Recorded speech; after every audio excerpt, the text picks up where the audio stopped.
Welcome to the extremely boring stories today we listening. The Presidency of Abraham Lincoln. A man arrives, and nothing is settled. In March of 1861, when Abraham Lincoln arrived in Washington to begin his presidency, there was no sense of closure in the air. No chapter had ended. Nothing felt resolved. If you imagined a dramatic moment, flags waving and crowds cheering with confidence, you would be mistaken. What you would actually hear, if you stood quietly among the onlookers, would be uncertainty. The kind that settles in the stomach and stays there. You have to picture Washington City as it was then. Not the polished capital of marble and monuments, but a muddy, unfinished town. Streets turned to thick sludge when it rained. Government buildings stood beside open fields and half-built structures. Horses, carts, clerks, soldiers, and politicians all moved through the same narrow spaces. It smelled of damp wood, coal smoke, and human closeness. This was the center of a nation about to tear itself apart, and it looked the part. Lincoln arrived knowing something most presidents before him had not faced. Several southern states had already declared they were leaving the Union. Forts were surrounded. Militias were drilling. Letters poured in daily, warning him of conspiracies, assassination plots, and armed rebellion. Even his journey to Washington had been done quietly, almost secretly, after threats against his life. This was not a confident entrance. It was a cautious one. If you were to sit beside Lincoln in those early days, you would not hear grand speeches rehearsed aloud. Instead, you would hear papers being folded, unfolded, and read again. You would hear sighs. Long pauses. The scratching of a pen as he wrote replies to governors, generals, and ordinary citizens who all wanted answers he did not yet have. The presidency, at its core, is often boring work. Lincoln discovered this immediately. Meetings stretched on for hours with no clear outcome. Cabinet members argued, not just about slavery or secession, but about appointments, budgets, military supplies, and legal authority. Every decision seemed small when viewed alone, yet dangerous when added to all the others. One of the dullest but most important tasks Lincoln faced was simply choosing people. Who should command armies? Who should manage finances? Who should control ports and customs houses? Each name he signed carried consequences. Appoint the wrong general, and thousands could die. Appoint the wrong official, and corruption might quietly drain the war effort. There was no dramatic moment when these choices were made. Just lists. Names. Margins filled with notes. Daily life inside the White House reflected this grinding pressure. Lincoln lived where he worked, surrounded by documents and visitors. People came at all hours: politicians, widows, inventors, job seekers. Many wanted positions. Some wanted pardons. Others simply wanted to be heard. Lincoln listened more than he spoke. Not because he was unsure, but because he believed understanding came before action. You might expect a president during crisis to isolate himself. Lincoln did the opposite. He opened his door so often that critics complained he was too accessible. But in this chaos, access mattered. It allowed him to take the pulse of the country, not through newspapers alone, but through faces and voices. Soldiers came in worn uniforms. Mothers came with letters clutched tightly. Each encounter added weight to decisions that already felt impossibly heavy. At night, when the city quieted, Lincoln often stayed awake. The war had not yet fully begun, but it was coming. He knew this. He also knew that any move he made could trigger it. Reinforce a federal fort, and he might be blamed for starting bloodshed. Do nothing, and the Union might dissolve without resistance. This was the dull cruelty of leadership, being responsible even when every option was wrong. The issue of slavery hovered over everything, yet in these early months it remained unresolved, deliberately so. Lincoln's primary goal was preserving the Union. He said this openly, even when it angered abolitionists. Ending slavery was a moral necessity, but timing mattered. If you move too fast, you risk losing border states. If you move too slow, you betray those suffering under bondage. Lincoln balanced on this line daily, aware that history would judge him either way. Much of his time was spent reading reports from forts and military commanders. Dry documents filled with numbers, supply counts, troop readiness, and vague warnings. No heroic language. Just facts. Fort Sumter appeared again and again in these reports, like a quiet warning bell. Food supplies running low. Confederate forces nearby. Requests for instruction. Each report asked the same unspoken question, what will you do? Meanwhile, ordinary life continued. Clerks copied documents. Messengers ran between offices. Telegraph operators waited for messages that might change everything. The government did not stop functioning simply because disaster loomed. Taxes were still collected. Mail was still delivered. This normalcy made the tension worse. It was like watching a clock tick while knowing something terrible would happen when it struck a certain hour. Lincoln understood that history is not shaped only by battles, but by waiting. By hesitation. By restraint. These first weeks of his presidency were defined by those qualities. No sweeping reforms yet. No emancipation. No clear victory or defeat. Just a man trying to hold together a nation using words, patience, and imperfect information. Waiting, choosing, and the slow march toward war. By early April of 1861, the waiting had become its own kind of burden. If you imagine leadership as action, as movement, then these days would feel almost unbearable. Much of Lincoln's presidency, especially at the start, was defined not by what he did, but by what he delayed. Every delay was intentional. Every pause carried risk. Inside the White House, routine settled into something heavy and repetitive. Letters arrived in thick stacks each morning. Some were neatly written, others rushed and emotional. Governors demanded clarity. Military officers wanted orders. Businessmen asked about contracts. Ordinary citizens asked whether the country they knew would still exist next month. Lincoln read them all, or had them read aloud, absorbing not just the content but the tone. Fear has a sound, even on paper. Fort Sumter dominated his thoughts. The reports grew more urgent. Supplies were nearly gone. Soldiers inside the fort were calm, but realistic. They could not hold out forever. If the fort surrendered, the Union would appear weak. If it was reinforced, war would almost certainly begin.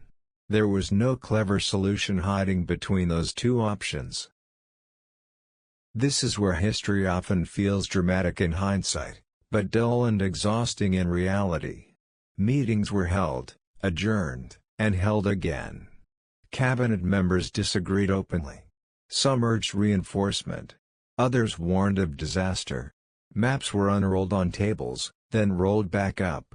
Calculations were made about ships, tides, distances, and timing. All of it felt technical, almost boring, yet it would decide the fate of millions. Lincoln's leadership style showed itself clearly here. He did not dominate the room. He listened. He allowed disagreement. He asked quiet questions that forced others to think harder. This frustrated some advisers, who mistook patience for weakness. But Lincoln understood something essential: once a decision like this is made, there is no undoing it. Outside the White House, Washington City grew tense. Soldiers filled the streets more visibly. Hotels buzzed with rumors. Newspapers printed speculation daily, often contradicting themselves from one edition to the next. Telegraph offices became centers of nervous energy. Messages arrived faster than ever before, but clarity did not increase with speed. Lincoln also faced a problem that receives less attention: morale. Not military morale alone, but civilian morale. The nation was not united in spirit, even in the North. Many people hoped compromise was still possible. Others were tired of politics and wanted stability above all else. Lincoln knew that whatever he did next would shatter those hopes. At night, he often walked alone through the White House corridors. These walks were not dramatic gestures. They were practical. He needed space to think, away from voices and papers.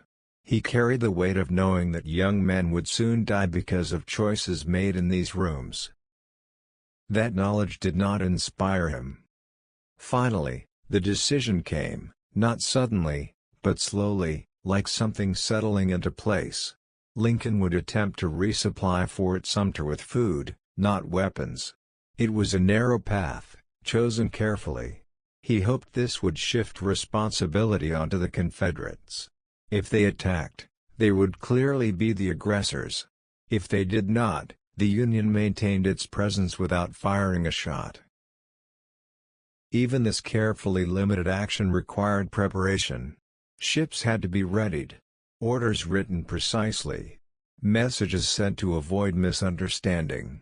Lincoln knew that a single misinterpreted instruction could ignite violence prematurely. He reviewed documents again and again, correcting wording, softening language, clarifying intent. When the Confederate forces finally fired on Fort Sumter, the moment itself was brief compared to the waiting that preceded it. Cannons thundered, smoke rose, and history moved forward. Yet for Lincoln, this was not a release.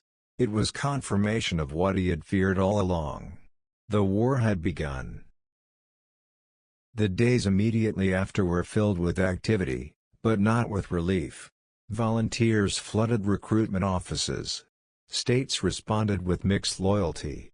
Some hesitated. Some resisted. Lincoln issued calls for troops, knowing each signature escalated the conflict. He did not celebrate this response. He managed it. Now the presidency entered a new phase, one dominated by logistics. Armies do not function on courage alone. They require uniforms, weapons, food, horses, transport, and pay. Lincoln found himself buried in procurement issues, supply shortages, and administrative chaos. The government had not been built for war on this scale. Mistakes were made constantly. Contracts went to unreliable suppliers. Weapons arrived late or defective. Officers were promoted based on political connections rather than skill. Lincoln was forced to learn quickly which generals could be trusted and which could not. This learning process cost lives, though no one could measure how many. Public opinion shifted almost daily. Early enthusiasm faded as casualty lists appeared in newspapers. Lincoln read these lists too. He recognized names from visitors he had met. Sons of men who had shaken his hand were now dead. This knowledge did not harden him. It deepened his sadness. At the same time, pressure grew around slavery. Enslaved people began escaping to Union lines in greater numbers, forcing military commanders to decide what to do with them. Return them, and reinforce the institution of slavery. Keep them, and challenge existing laws. Lincoln allowed these questions to remain unresolved for a time, not from indifference, but from caution. Every answer had consequences far beyond the immediate situation. His days now began early and ended late. Meals were rushed. Sleep was fragmented. Yet the work continued. Orders signed. Reports reviewed. Visitors received. The presidency became less about vision and more about endurance. When the war settled in, it did not announce itself with constant noise. Much of the time, it settled quietly into rooms, hallways, and habits. If you stepped inside the White House during the early years of the Civil War, you would not feel like you were entering a palace of power. You would feel like you were entering a place under strain, crowded, tired, and endlessly busy. The White House was not designed for war. It was designed as a residence and a workspace, modest by European standards, practical in its layout. Yet now it had to function as a command center, a refuge, an office building, and a home all at once. These roles overlapped constantly, creating a strange rhythm that defined daily life. You would notice the sound first. Footsteps at all hours. Doors opening and closing. Voices murmuring in corridors. Clerks copying documents late into the night. Messengers arriving with dispatches from the front. The building never truly rested. Even when the city outside grew quiet, the White House remained alert. At the center of this activity was Abraham Lincoln, but he was not alone in carrying the weight. His family lived there too. Children played in rooms not far from where military decisions were being debated. Laughter and grief existed side by side. This blending of domestic life and national crisis gave the White House its unique tension. Lincoln's office was often crowded. Visitors came without appointment, hoping for a moment of attention. Soldiers seeking promotion. Mothers asking for sons to be spared. Politicians offering advice no one had asked for. Lincoln rarely turned people away outright. He believed that listening was part of his duty, even when it exhausted him. This accessibility created chaos. There was no clear boundary between personal time and official responsibility. Meals were interrupted. Conversations cut short. A knock at the door could bring news that altered the course of the war, or simply another request that could not be fulfilled. The uncertainty kept everyone on edge. The staff adapted as best they could.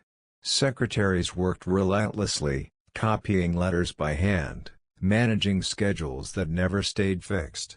They learned to read Lincoln's moods by small signs, how slowly he walked, how long he paused before speaking, how deeply he leaned into his chair. These details mattered because they signaled how heavy the day's decisions had been. Lighting was another constant concern.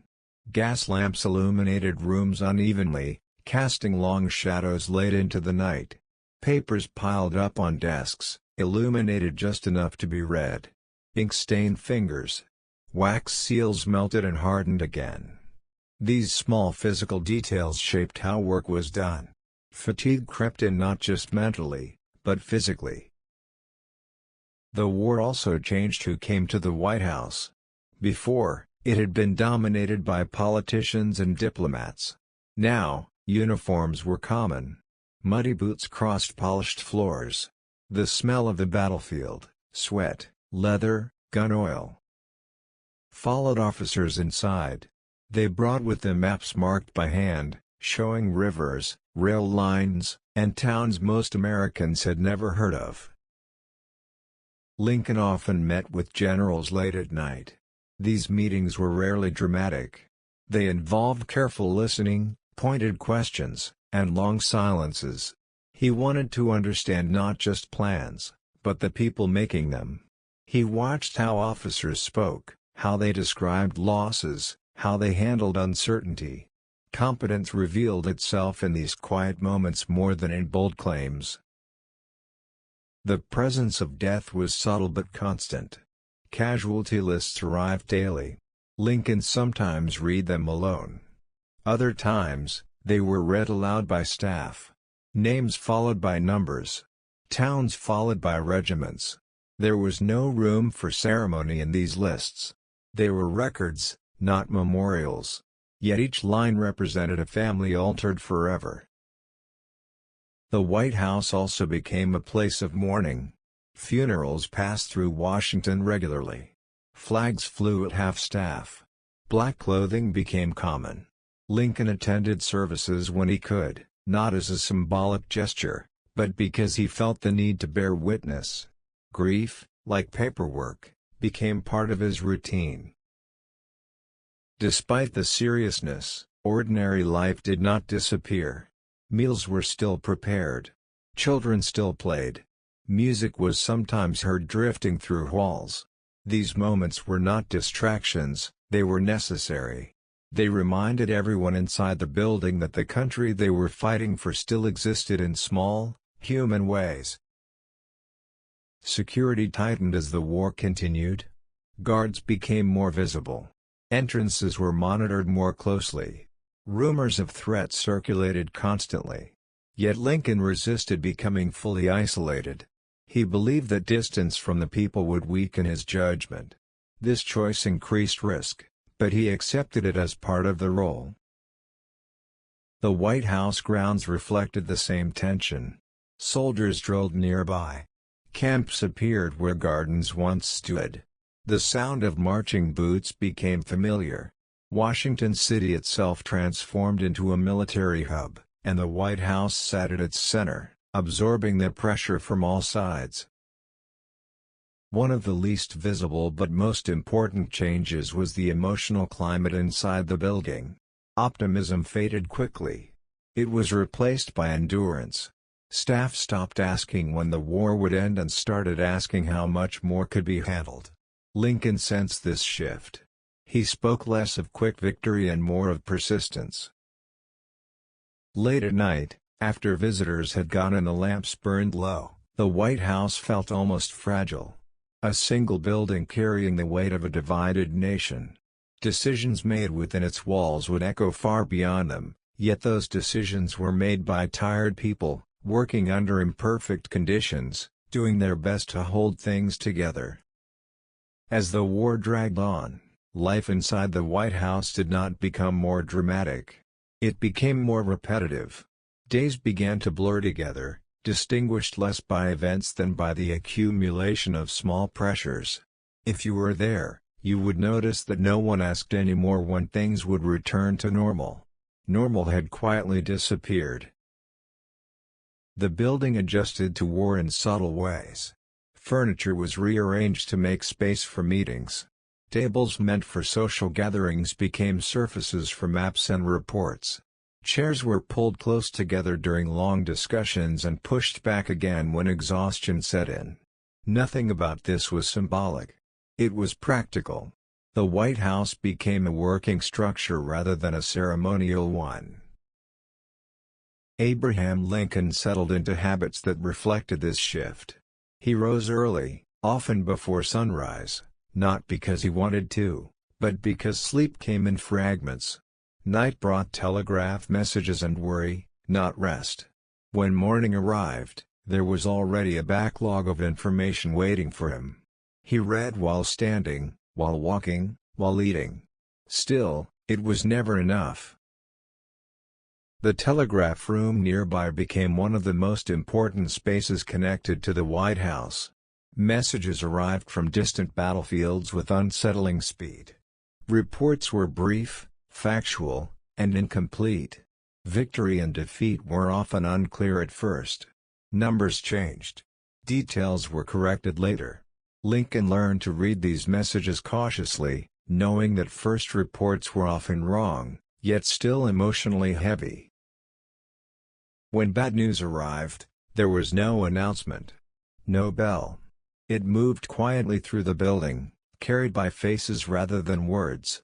Staff could tell by how Lincoln's shoulders slumped or how long he stared at a single page. Work did not stop. It simply continued under a darker mood. Visitors still came daily. Some brought hope, new strategies, fresh energy, promises of success. Many brought grief. Parents asked for sons to be released from service. Wives asked about missing husbands. Lincoln listened even when he knew he could offer little. He understood that being heard was sometimes the only comfort available.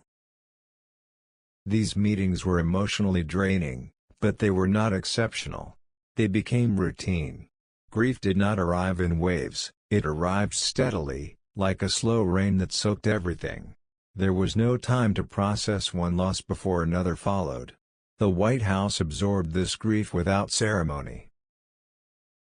Staff members were affected too. Clerks copied casualty lists knowing the names might belong to neighbors or relatives. Messengers delivered letters they suspected carried terrible news. Even those far from the front lines were drawn into the emotional cost of the war. Fatigue showed itself in small ways: short tempers, mistakes, long silences. Meals inside the White House changed as well. They became quieter, shorter, and more functional. Conversations drifted toward logistics and away from comfort. Even when guests were present, the atmosphere remained subdued. The war was never far from the table.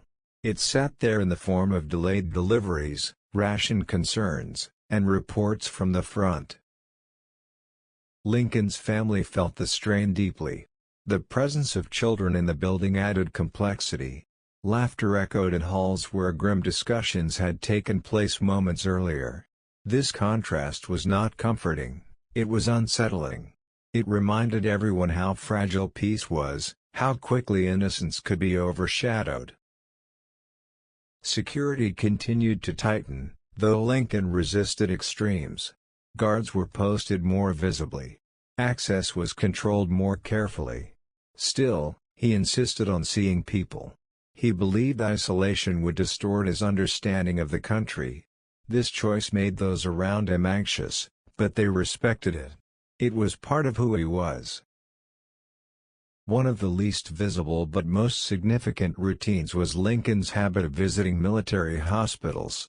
These visits were not public displays. They were quiet walks through rows of beds, conversations spoken softly. He listened to stories, offered brief words, and moved on. These visits took time and energy he could barely spare, yet he considered them essential. They grounded him in the reality behind the paperwork. Back at the White House, decisions continued to pile up. Generals were appointed, then replaced. Strategies were approved, then abandoned. Each change required explanation, justification, and communication. The administrative burden grew heavier as the war expanded. There was no pause to catch up. Public opinion pressed in through newspapers and letters. Criticism grew louder. Some accused Lincoln of moving too slowly. Others accused him of overreach. The White House became a place where praise and blame arrived in equal measure, often on the same day. Lincoln read both with the same quiet attention. What you would not see is any dramatic collapse. No shouting fits. No grand despair. Instead, you would see endurance. A slow adjustment to constant stress. People learned how to function while tired, while worried, while uncertain. This was not heroic in appearance. It was simply necessary. Evenings often ended the same way. Lamps burned low. Papers remained unfinished. Tomorrow's tasks were already waiting. The White House did not sleep because the nation could not afford for it to. Every unresolved issue carried forward into the next day, adding weight rather than releasing it. As the war deepened and losses mounted, the question inside the White House shifted. It was no longer just about winning. It became about whether the cost, human, emotional, and moral, could be borne without breaking those tasked with carrying it. When people imagine war, they think of noise, guns, marching boots, shouted orders. But much of the American Civil War was fought in silence, with paper and ink. If you were to stand just outside the president's office during these years, what you would hear most often was not debate or command, but writing. Pens scratching steadily. Pages turning. Documents being copied again and again. This was the machinery of government at work. The Union government expanded rapidly once the war began, yet its tools remained stubbornly old-fashioned. There were no typewriters yet. No photocopiers. Every letter was written by hand. Every order copied manually, sometimes several times over. Clerks sat at long desks for hours, their fingers stained with ink, their eyes aching from concentration. This work was repetitive, dull, and absolutely essential. You rarely hear their names. They were not elected. They did not give speeches. Yet without them, nothing functioned. Orders from Abraham Lincoln meant nothing until they were written clearly, copied accurately, and delivered to the right place. A single error, a date wrong, a name misspelled, a number miscopied, could delay supplies or misdirect troops. The volume of correspondence was overwhelming. Letters poured in from governors, generals, businesses, and citizens.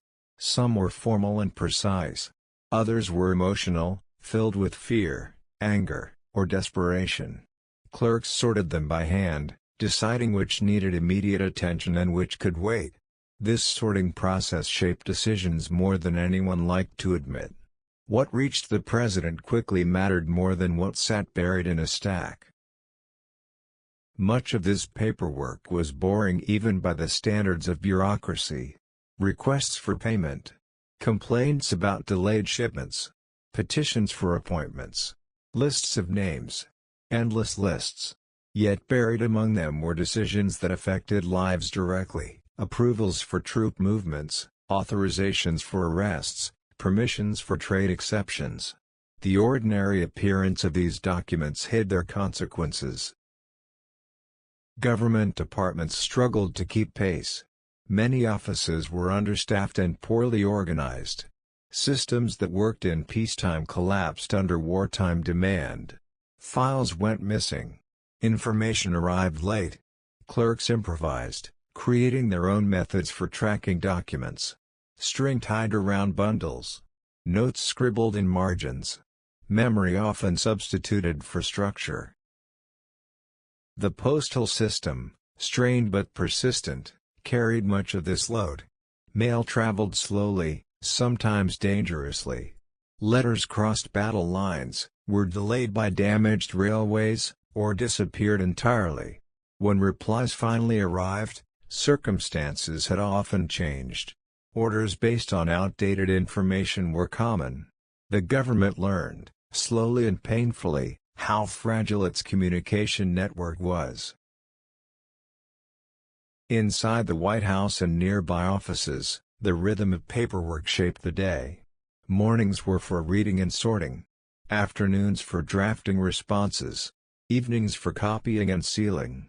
Wax stripped onto envelopes. Seals were pressed carefully. Addresses written clearly to avoid delay. Each step required attention. Fatigue increased the risk of mistakes. Clerks developed a quiet pride in accuracy. There were no medals for this work. No public recognition. Their reward was invisibility, knowing they had done their job well because nothing went wrong.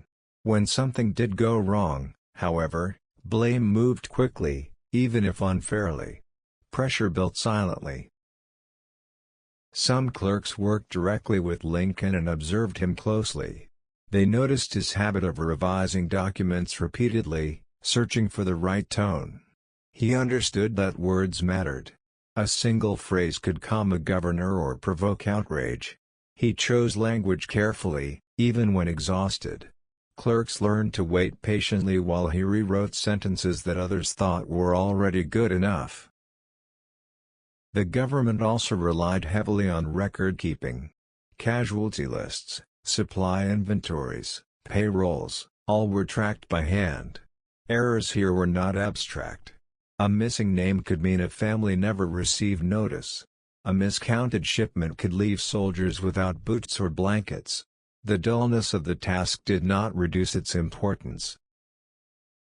Over time, the volume of paper grew so large that storage became a problem. Files filled cabinets, boxes, and rooms.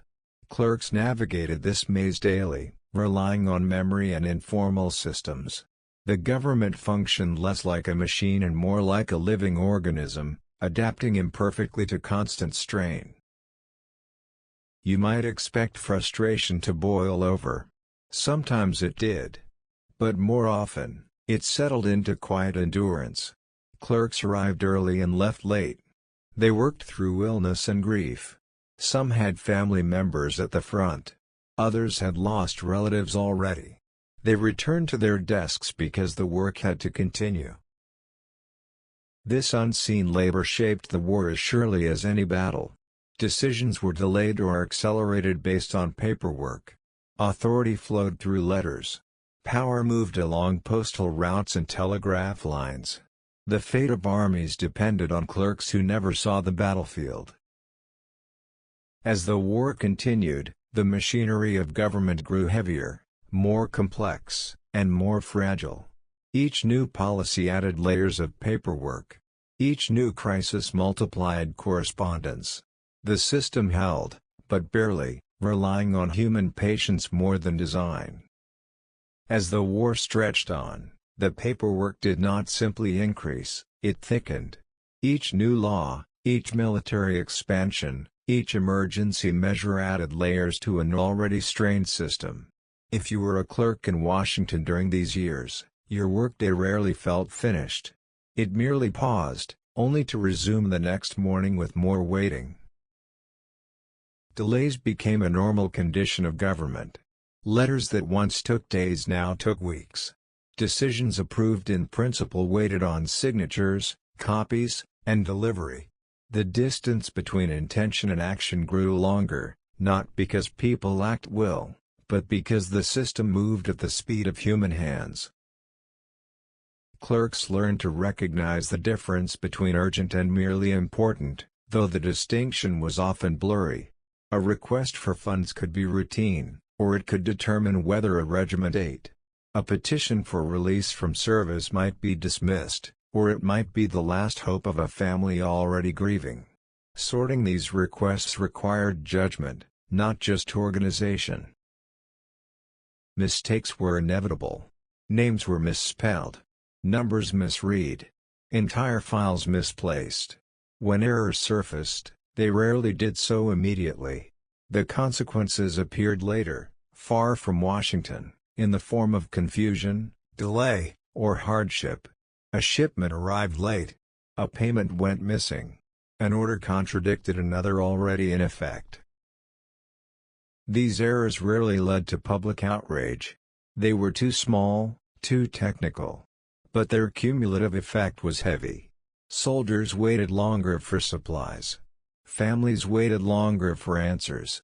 Commanders waited longer for clarity. The war slowed in places not because of strategy, but because of administration.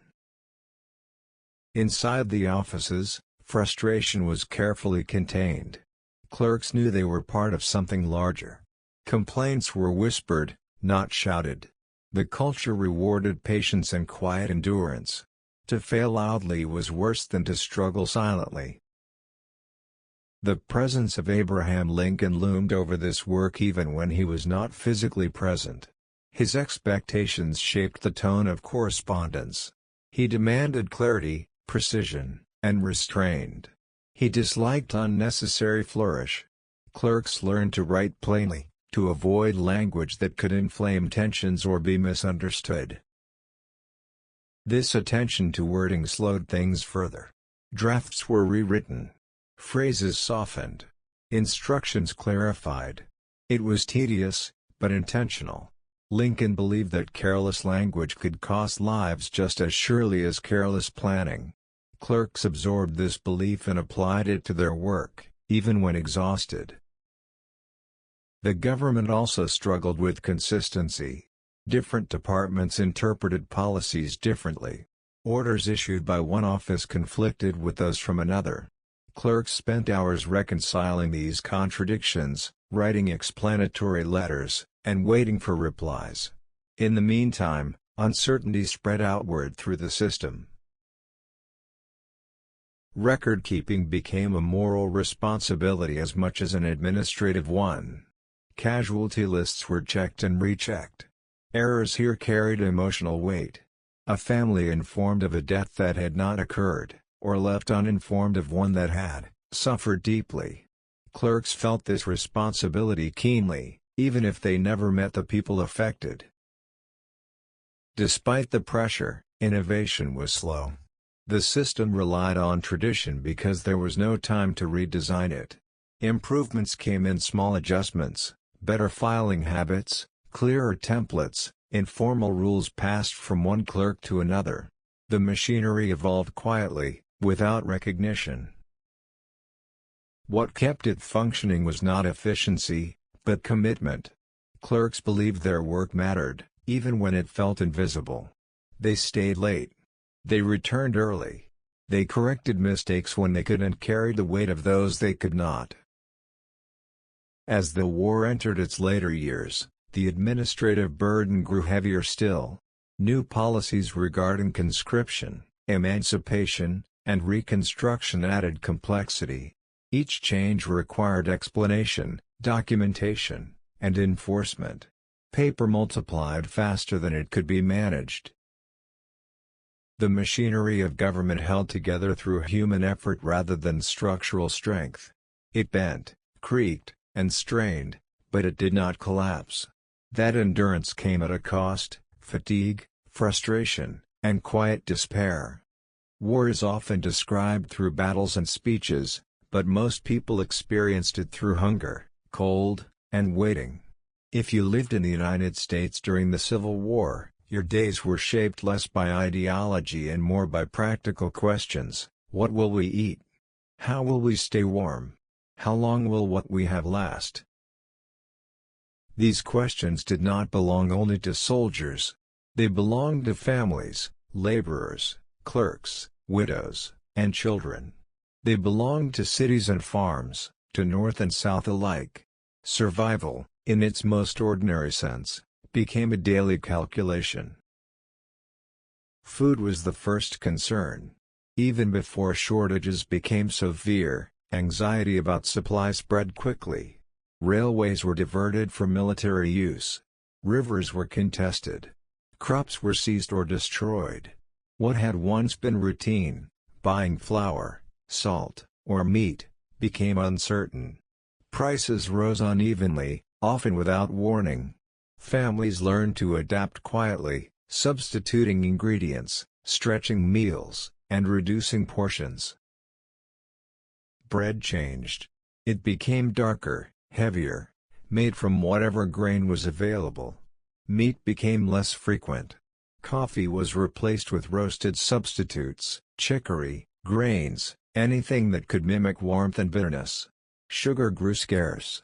Salt, essential for preserving food, became a constant worry.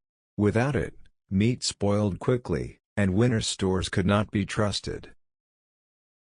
In cities, long lines formed outside shops. People waited patiently, sometimes for hours, only to be told supplies were gone. Shopkeepers rationed quietly, not always fairly. Those with money fared better than those without, but even wealth could not always secure food. Availability mattered more than income. In rural areas, the situation was different but no easier. Farms lost labor as men went to war. Fields went untended. Tools broke and could not be replaced. Women, children, and older relatives took on work they had never expected to do. Harvests were smaller. Losses were accepted without complaint because there was no alternative. Fuel followed a similar pattern. Wood, coal, and other heating materials became harder to obtain, especially in winter. Transportation shortages meant fuel did not reach cities reliably. Prices rose. Homes grew colder. Families closed off rooms to conserve heat. Clothing was layered and reused. Nothing was wasted. Winter revealed inequalities sharply. Those with access to woodlands or coal supplies managed better. Others depended on charity, often informal and inconsistent. Churches, neighbors, and community groups shared what they could. There were no large systems to manage civilian relief. Survival depended on local bonds. Even in Washington, where government activity was concentrated, shortages were felt. The city grew rapidly with soldiers, clerks, and refugees. Housing was scarce. Food prices climbed. Fuel shortages were common. The presence of power did not insulate the city from hardship. Inside the White House, these realities were not abstract. Meals became simpler. Fuel was used carefully. Visitors brought stories of scarcity with them.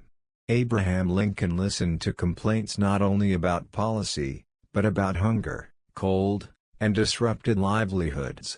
These concerns did not always lead to immediate action, but they shaped his understanding of the war's cost. For soldiers, food and fuel were matters of morale as much as survival. Rations were monotonous and often inadequate. Hardtack, salt pork, and coffee formed the core of many meals. When supplies failed to arrive, hunger weakened bodies already strained by marching and illness. Fires were precious. Wet wood smoked. Cold nights eroded endurance. Supply systems struggled to keep up. Wagons broke down. Roads turned to mud. Rail lines were sabotaged. The gap between planning and delivery grew wide. Officers filed reports. Clerks copied them. Meanwhile, men waited. Civilian and military needs competed. Coal sent to cities could not be sent to camps. Grain reserved for armies was unavailable to households. Decisions were made far from those affected, often based on incomplete information. No solution satisfied everyone. Adaptation became a skill. Families learned preservation techniques. Drying, pickling, and smoking food were revived out of necessity. Clothing was repaired repeatedly. Shoes were resold. Children learned to accept scarcity as normal. Complaints were rare. Endurance was valued. Markets responded unevenly. Speculation increased. Hoarding became common. Governments attempted regulation with limited success. Enforcement was weak. Local conditions varied too widely. What was plentiful in one region was absent in another. The divided nation experienced these hardships differently, but shared the same underlying strain. War disrupted the basic systems that supported daily life. The consequences were not dramatic in appearance. They unfolded slowly, meal by meal, winter by winter. You would not see these struggles recorded in grand histories. They appear instead in diaries, letters, and quiet memories. A mother noting smaller portions. A soldier describing cold nights. A clerk recording rising prices. Together, they form a picture of a nation surviving through ordinary resilience. As the war continued, shortages deepened. What had once been temporary became long-term. People adjusted expectations downward. Survival replaced comfort as the goal. This shift happened gradually, without announcement. As months turned into years, scarcity stopped feeling temporary.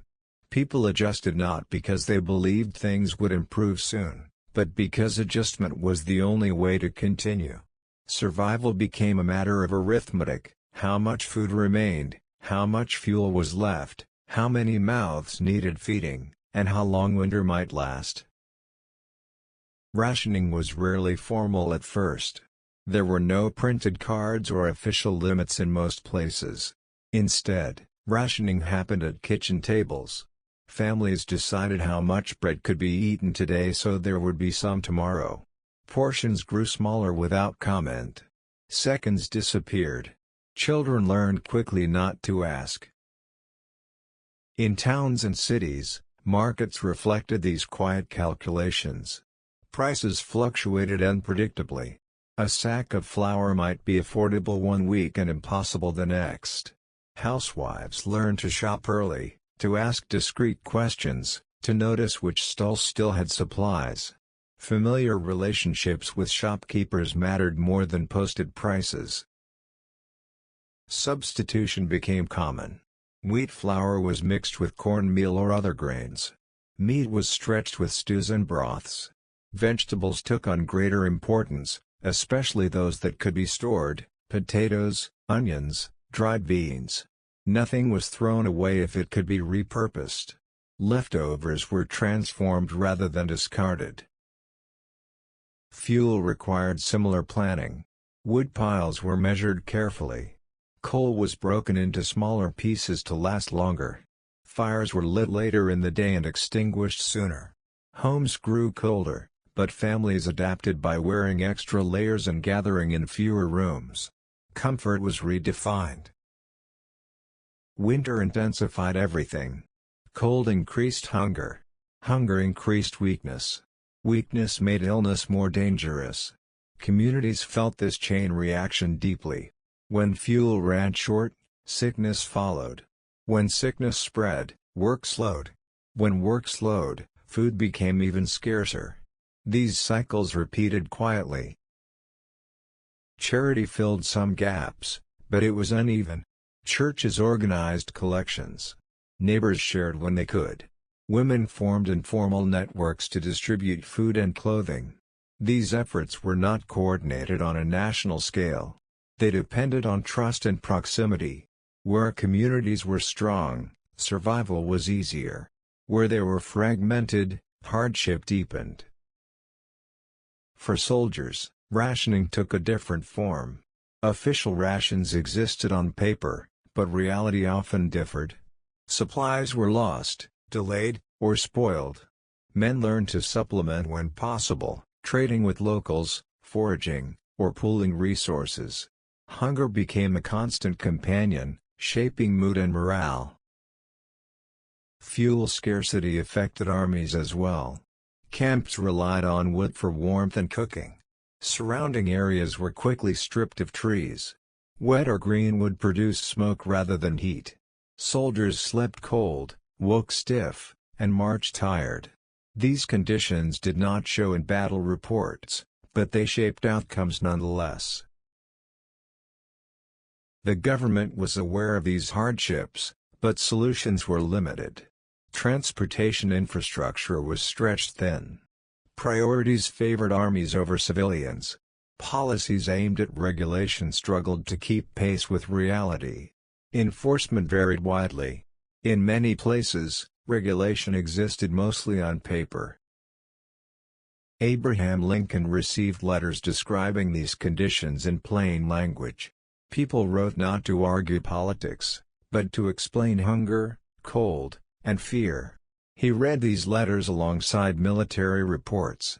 They did not always lead to immediate relief, but they shaped his understanding of what the war demanded of ordinary lives. Women bore much of this burden. With men absent, they managed households under strain. They learned new skills out of necessity, repairing tools, managing finances, preserving food. Their work was rarely acknowledged formally, yet it sustained families and communities. Endurance became routine. Children adapted too. Hunger reshaped childhood. Treats disappeared. Meals became predictable and plain. Work increased. Many children contributed labor, not out of duty but necessity. Their memories of the war were formed less by ideology and more by these daily adjustments. Speculation and hoarding worsened shortages. Those with resources sometimes stockpiled goods, driving prices higher. Resentment grew quietly.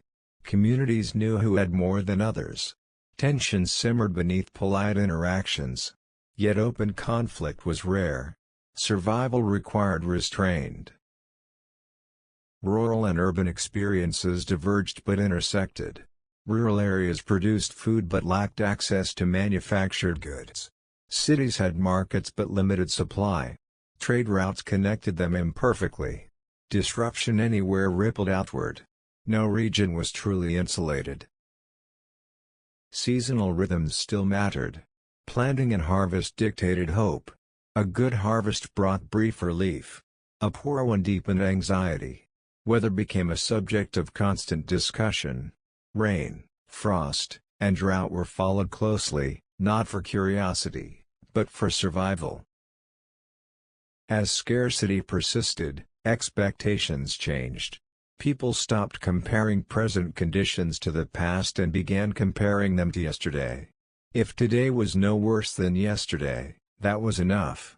This quiet lowering of expectations allowed endurance to continue. Yet this adaptation carried a cost. Prolonged scarcity wore down resilience. Fatigue accumulated. Health declined. Morale frayed. Even strong communities felt strain. Survival was achieved, but at the expense of comfort, security, and often hope. As another winter approached, families counted stores again, measured fuel again, planned meals again. The arithmetic of survival resumed without ceremony. Before the war, news moved at the speed of horses, trains, and rivers. During the war, it began to move at the speed of electricity. Thin iron wires stretched across fields, along railways, and into cities, carrying messages that could change everything in minutes. The telegraph did not make the war louder. It made it faster, and more exhausting. If you stepped into a telegraph office in Washington during these years, the room would feel tense even when nothing was happening. Operators sat close to their instruments, listening intently. The clicking sound of incoming messages cut through silence like a nervous habit.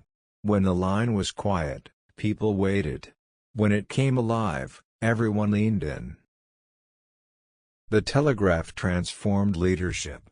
Decisions no longer unfolded over weeks. They unfolded over hours. Reports from the front arrived quickly, often before they were fully understood by those sending them. A skirmish could be mistaken for a disaster. A retreat could be framed as strategy. Early messages were brief and incomplete, yet they carried enormous emotional weight. Inside the White House, telegraph messages altered the rhythm of the day. Abraham Lincoln began visiting the telegraph office frequently, sometimes several times a day. He stood quietly, reading slips of paper as they were handed to him. There were no speeches here. Just fragments of information, numbers, locations, brief descriptions. Speed created a new kind of pressure. There was less time to reflect, but not necessarily more clarity. Conflicting reports arrived back to back. One message announced progress. The next hinted at failure.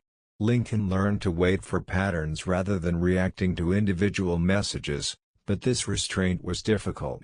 Every delay felt costly. Telegraph operators occupied an unusual position. They were not decision makers, yet they witnessed history unfolding in real time. They read messages before anyone else. They knew outcomes before newspapers printed them. This knowledge carried responsibility and strain. Errors in transmission could mislead commanders or panic officials. Precision mattered. Messages were written in compressed language. Words were expensive, paid for by length. Nuance was sacrificed for brevity. This created misunderstandings. A single ambiguous phrase could spark confusion. Clarifications followed, but always later, always after reactions had begun. The public felt the impact of this speed indirectly. Newspapers relied on telegraph reports, publishing news faster than ever before.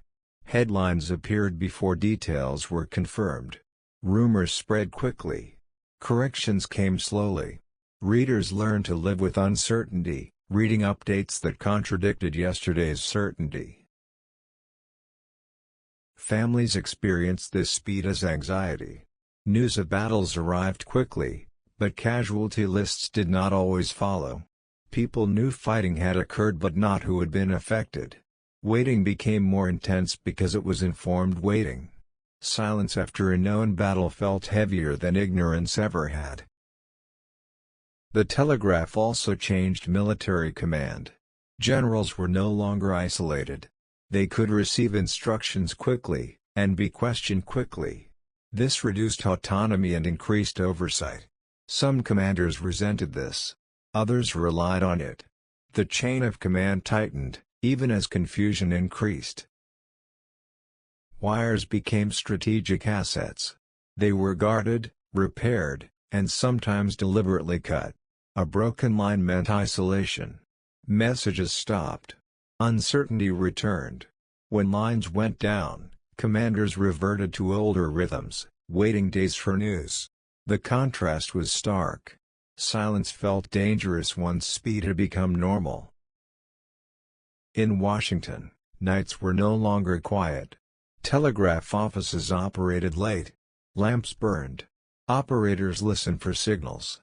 Lincoln sometimes returned late in the evening, reading messages alone. These moments were not dramatic. They were heavy. Each slip of paper represented lives in motion, often in danger. Speed did not reduce the emotional cost of bad news. It increased it. Loss arrived faster, with less preparation. There was no gradual build-up. One moment the war seemed stable, the next, it demanded attention. The mind struggled to keep pace. As wires stretched further and usage increased, dependence deepened. Decisions were shaped by what arrived through these thin lines. What did not arrive, because of delay, damage, or omission, mattered just as much. The telegraph promised control through information, but delivered something more complicated: immediacy without certainty. Leaders had more data, but not always more understanding. The war accelerated, but wisdom did not. As reliance on the telegraph deepened, its effects became more complicated. Speed did not simply add urgency, it reshaped responsibility. Decisions that once allowed time for distance and deliberation were now expected almost immediately. This expectation settled heavily on those at the center of power.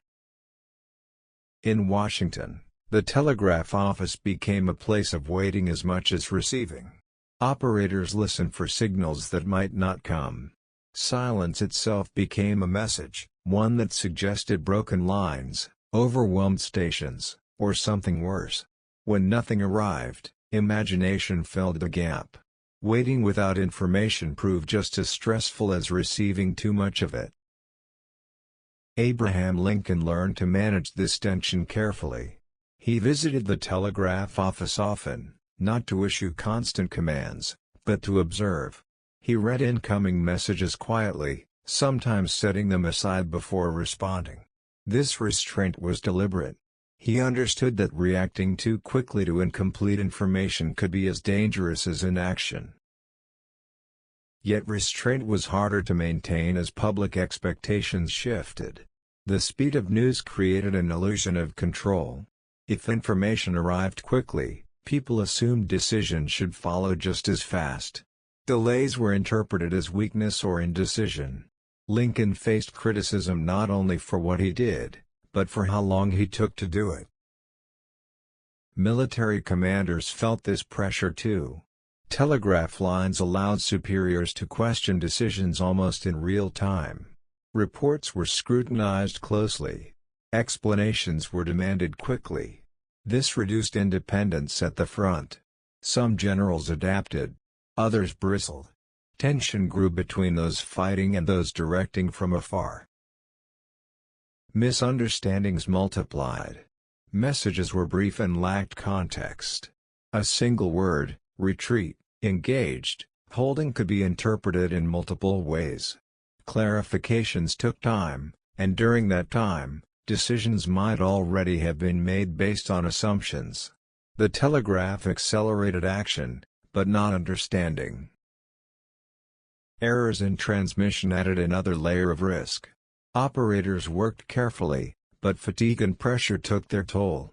A misread signal, a missed word, or a repeated letter could alter meaning. These errors were rarely dramatic on their own, but their consequences could be serious. An incorrect location or time could misdirect reinforcements or delay aid. The public experienced the telegraph indirectly through newspapers. Editors competed to publish news first, relying on wire reports that were often incomplete. Headlines appeared quickly. Corrections followed quietly, if at all. Readers learned to expect contradictions. Trust eroded slowly, replaced by cautious reading and persistent anxiety. For families, the telegraph transformed waiting into a sharper experience. They knew battles had occurred almost immediately, but details lagged behind. This gap between knowledge and confirmation was painful. People waited for casualty lists, letters, or personal news that might take weeks to arrive. Speed intensified fear without resolving it.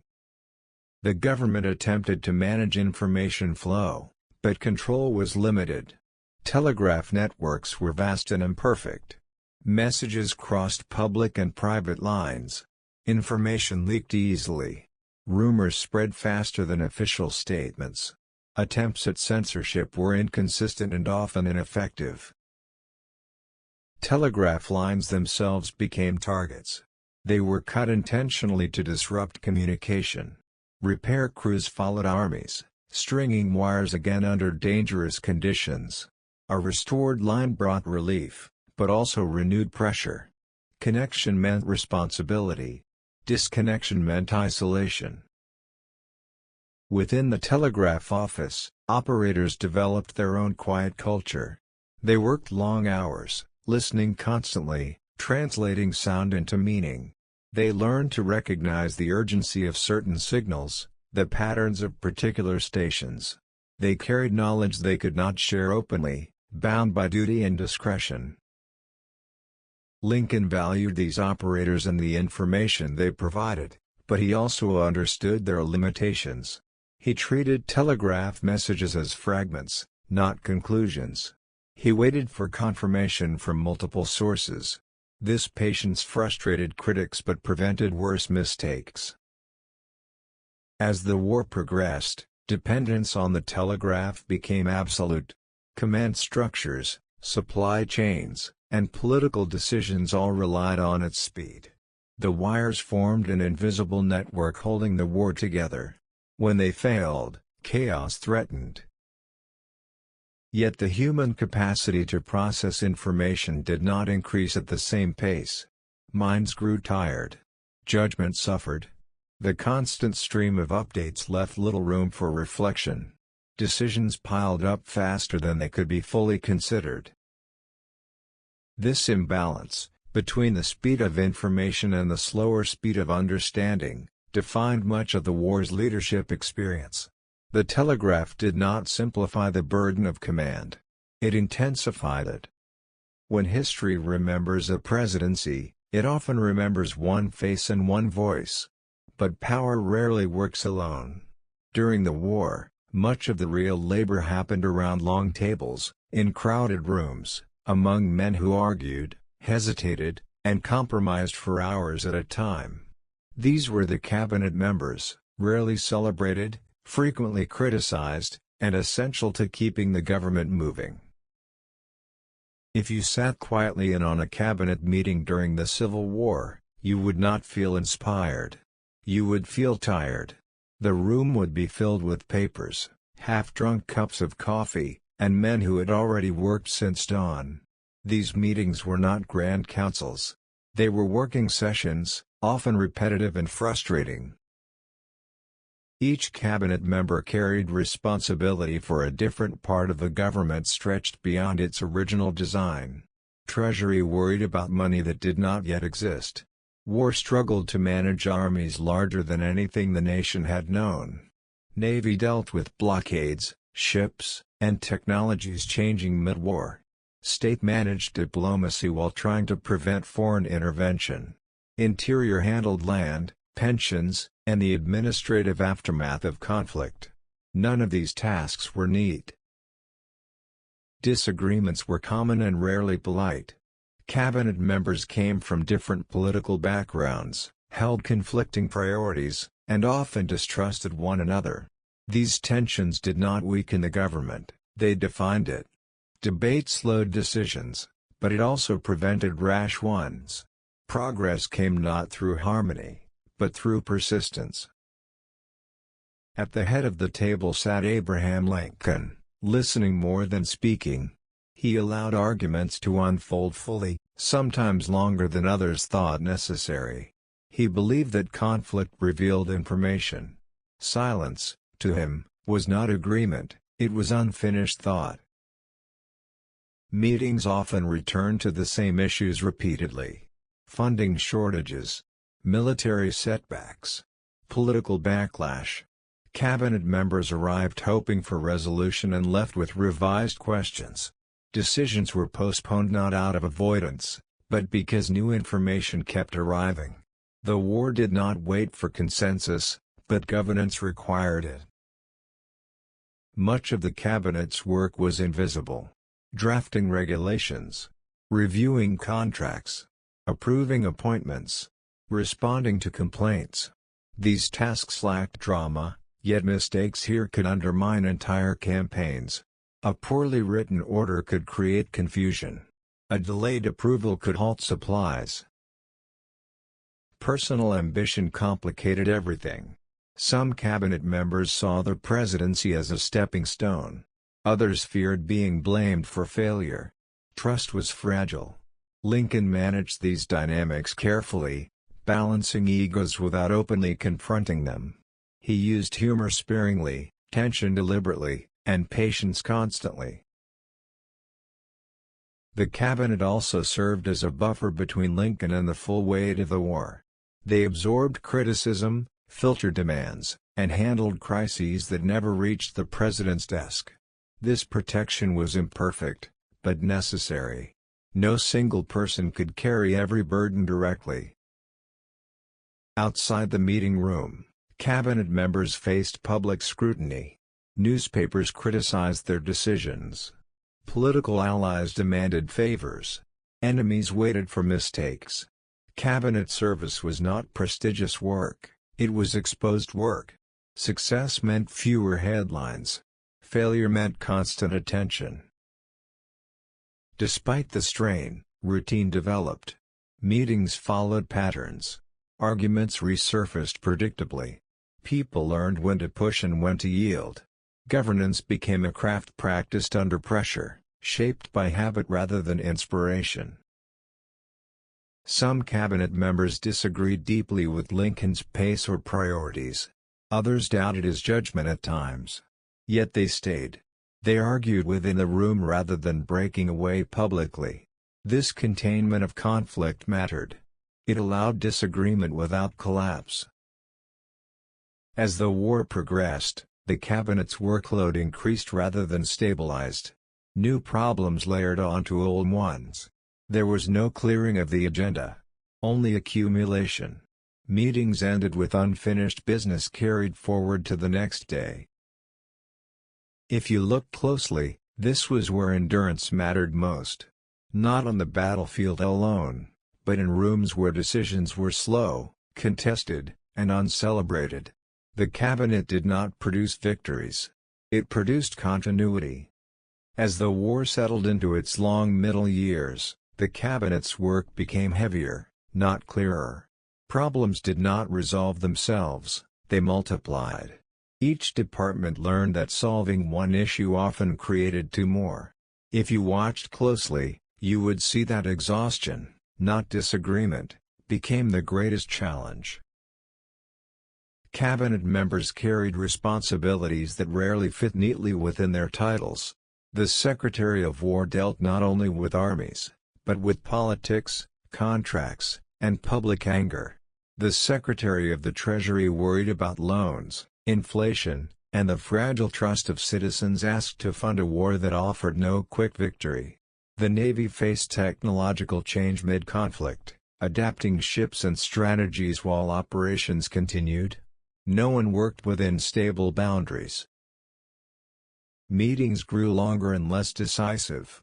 Not because participants lacked conviction, but because certainty was scarce. Reports arrived incomplete. Conditions changed faster than policies could be written. Cabinet members often agreed on goals but disagreed on methods, timing, or consequences. Consensus, when reached, felt provisional rather than final.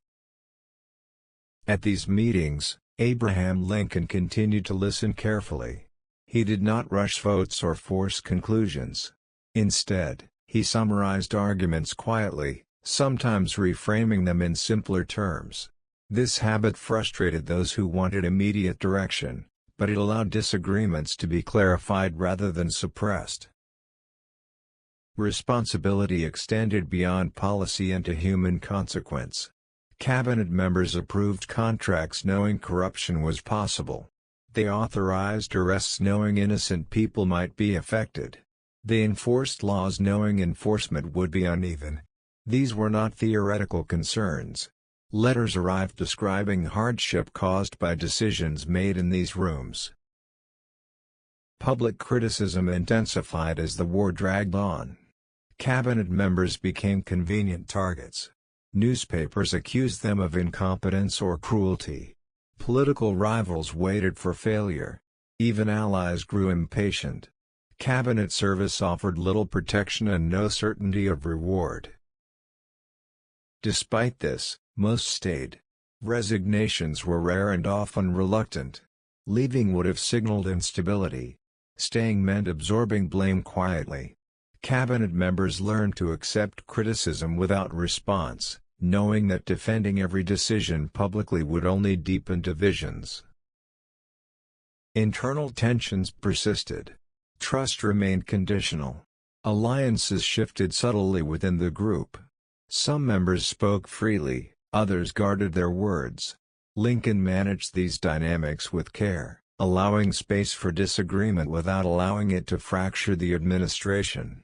His presence stabilized the room more than any formal rule. The work itself became increasingly technical. Financial instruments grew complex. Military logistics expanded in scale. Legal questions multiplied around conscription, emancipation, and wartime authority. Cabinet members relied on advisors and subordinates, extending the machinery of government further. Oversight weakened as scale increased. Decisions rarely felt finished.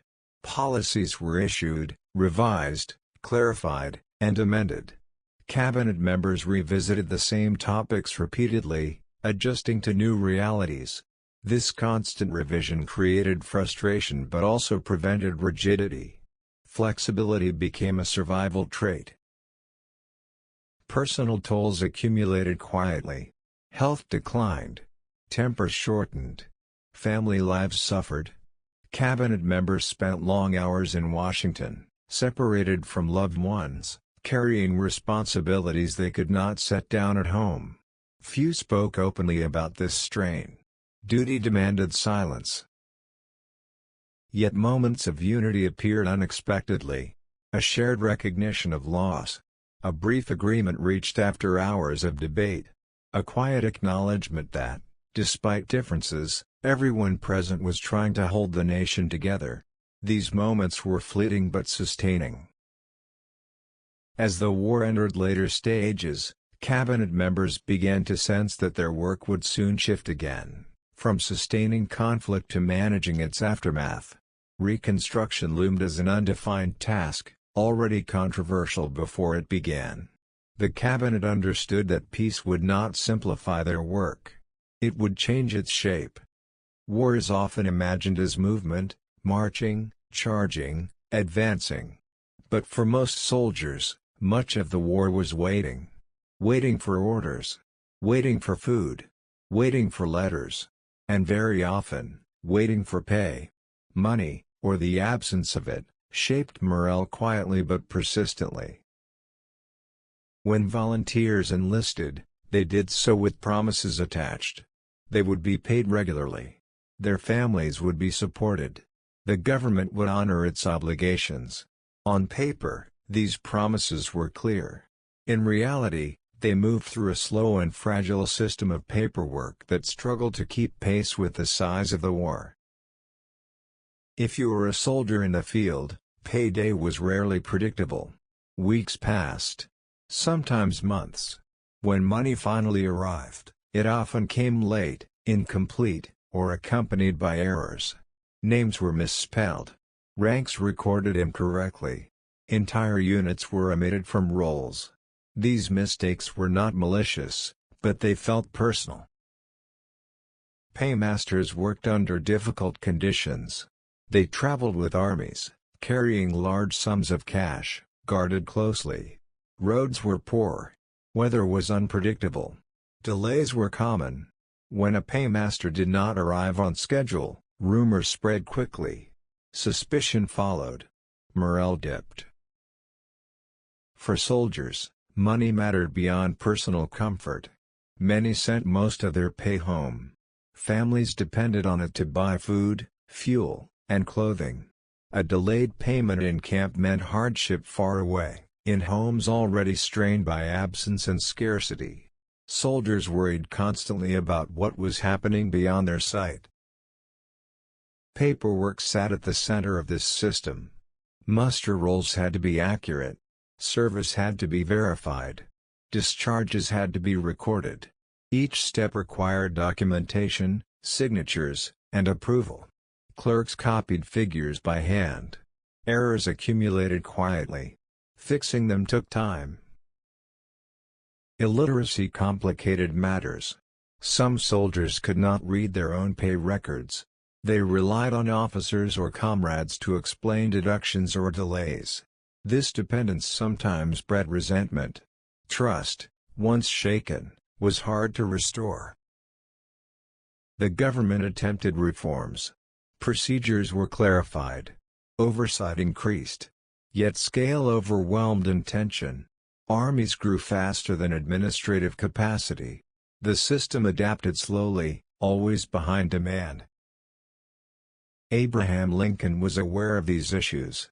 Letters reached him describing unpaid soldiers and struggling families.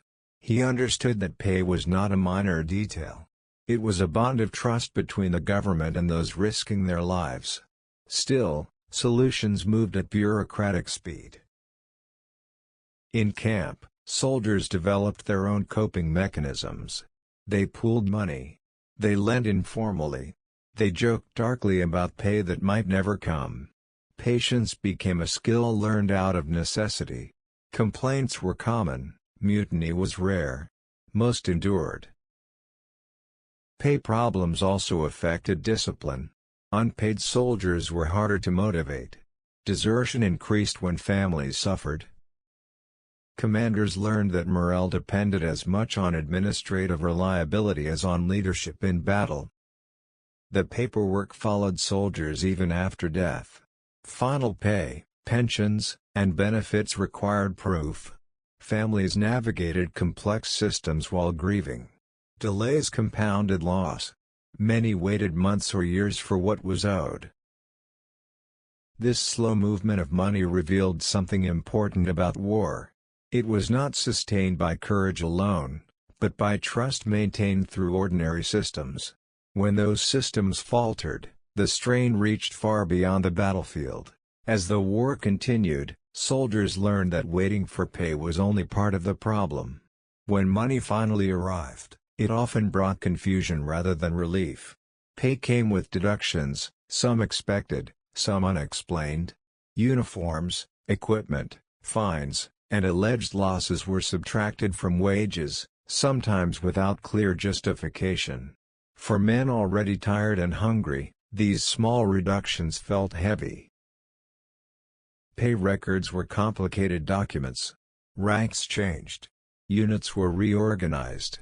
Men were transferred, wounded, captured, or discharged. Each change required updates to paperwork that traveled slowly and imperfectly. A missed update could reduce pay or delay it entirely. Soldiers often did not know whom to ask or how to correct mistakes. Officers became intermediaries, fielding complaints they could not always resolve. Some advocated fiercely for their men. Others lacked the patience or authority to intervene. Trust varied from unit to unit. Where leadership was strong, resentment was managed. Where it was weak, frustration grew. Illness added another layer of difficulty. Soldiers in hospitals often missed pay distributions. Records failed to follow them accurately.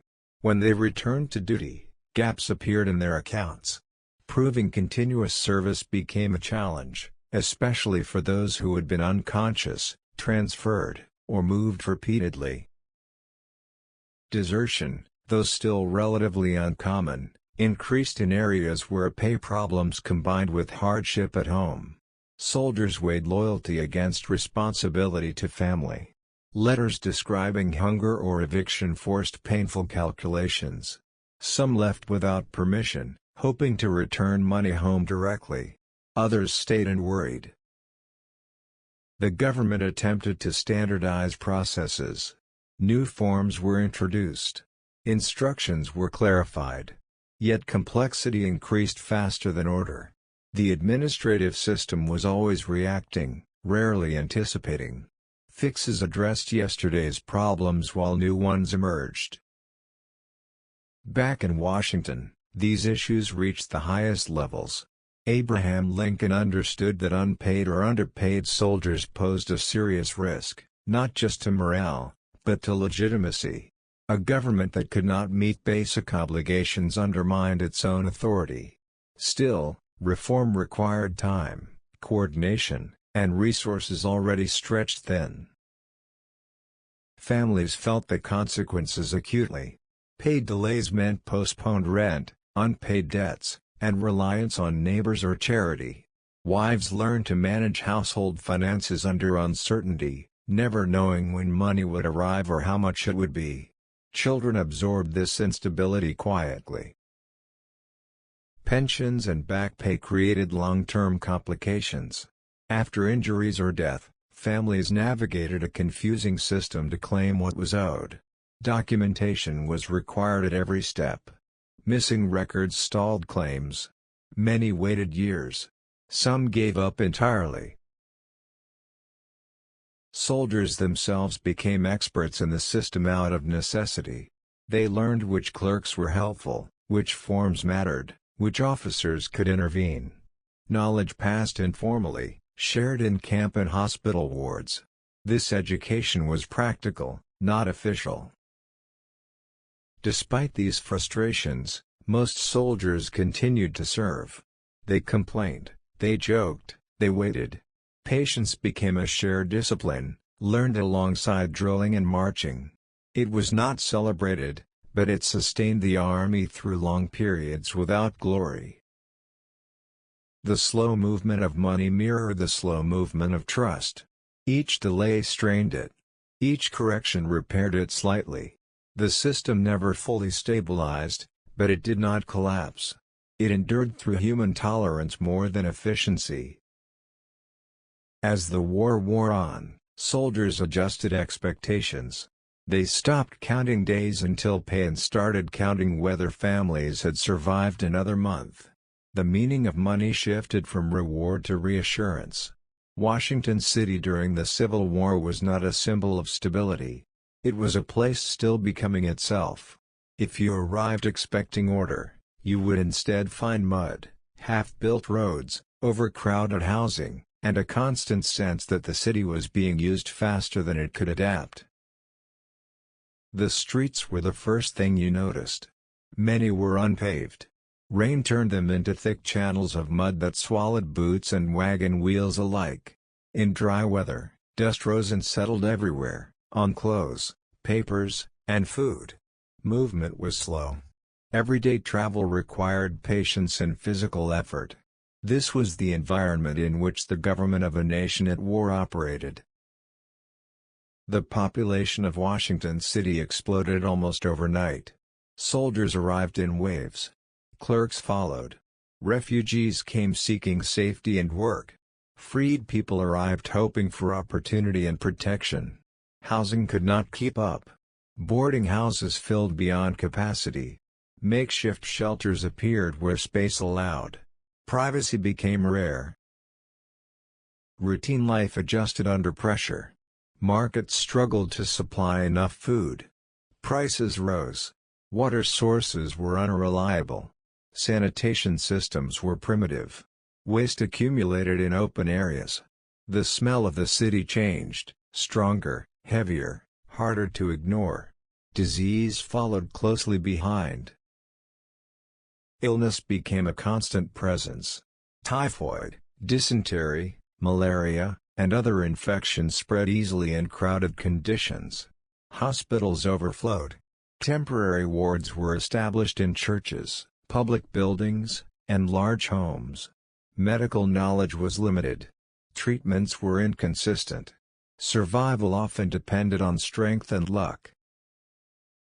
For residents, disease was not dramatic. It was persistent. People fell ill quietly, stayed weak for weeks, or died without ceremony. Funerals became common sights. Black clothing was frequent. Grief blended into daily routine. The presence of government did not shield the city from these hardships. In fact, it intensified them. Washington City was both a capital and a camp. Soldiers drilled in open spaces. Horses filled streets. Supply wagons moved constantly. Noise and congestion never fully stopped. At the center of this environment was Abraham Lincoln, living and working within the same city that struggled to sustain itself. He moved through these streets regularly, aware of their conditions. He saw the hospitals, the camps, the overcrowding. These sights informed his understanding of the war's cost beyond the battlefield. Daily routines persisted despite everything. Government offices opened each morning. Clerks arrived on time, navigating mud and illness alike. Mail was delivered. Meetings were held. Decisions were made. The city functioned not because conditions were good, but because stopping was not an option. Freed people faced particular uncertainty. Many arrived with little more than hope. Work was scarce. Housing was unstable. Protection was inconsistent. They formed communities where possible, relying on mutual aid. Their presence reshaped the city quietly, adding new pressures and new possibilities. Weather dictated much of daily life. Rain brought mud and sickness. Heat brought exhaustion and disease. Winter brought cold and fuel shortages. Seasonal change was not merely background, it was a controlling force. Despite this, adaptation occurred. People learned which routes were passable, which wells were safer, which markets were reliable. Knowledge spread informally. Survival depended on experience rather than planning. Washington City did not collapse under this strain. It endured through habit. People adjusted expectations downward. Cleanliness became relative. Comfort became secondary. Routine replaced optimism. What makes this environment remarkable is not that it functioned well, but that it functioned at all. A government ran from a city that struggled daily to meet basic needs. Decisions affecting millions were made in rooms not far from open drains and overcrowded wards. As the war continued, Washington City did not improve in obvious ways. It adjusted. This adjustment was subtle and uneven, marked not by reform but by tolerance. What once felt unbearable gradually became familiar. Hardships settled into routine. Crowding intensified first. Each military campaign brought new arrivals, soldiers rotating through the city, wounded men transported to hospitals, freed people seeking safety, clerks hired to manage expanding bureaucracy. Streets grew narrower as people filled them. Boarding houses added beds where they could. Rooms meant for one person held 3 or 4. Privacy disappeared without protest. Disease followed density. Illness spread quietly, without drama. People learned to recognize symptoms early, fever, weakness, stomach pain, and to accept that sickness was part of city life. Recovery was uncertain. Some returned to work too early because they had no choice. Others never returned at all. Hospitals expanded wherever space allowed. Large buildings were converted. Tents were erected. Rows of beds filled rooms once meant for worship or meetings. Medical staff worked constantly, often without adequate supplies. Cleanliness was difficult to maintain. Infection spread easily. Survival depended as much on the patient's strength as on treatment. Visitors to the city noticed the soundscape changing. Coughing was common. Ambulance wagons moved steadily through streets. Bells tolled frequently. These sounds blended into daily noise. They were no longer signals of crisis, but markers of routine. Sanitation remained a persistent problem. Waste disposal systems were inadequate for the population size. Open drains overflowed after rain. Standing water attracted insects. Efforts were made to improve conditions, but progress was slow.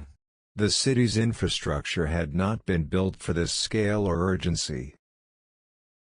Water quality varied widely. Wells were contaminated. River water carried disease. People learned which sources were safer through experience rather than instruction.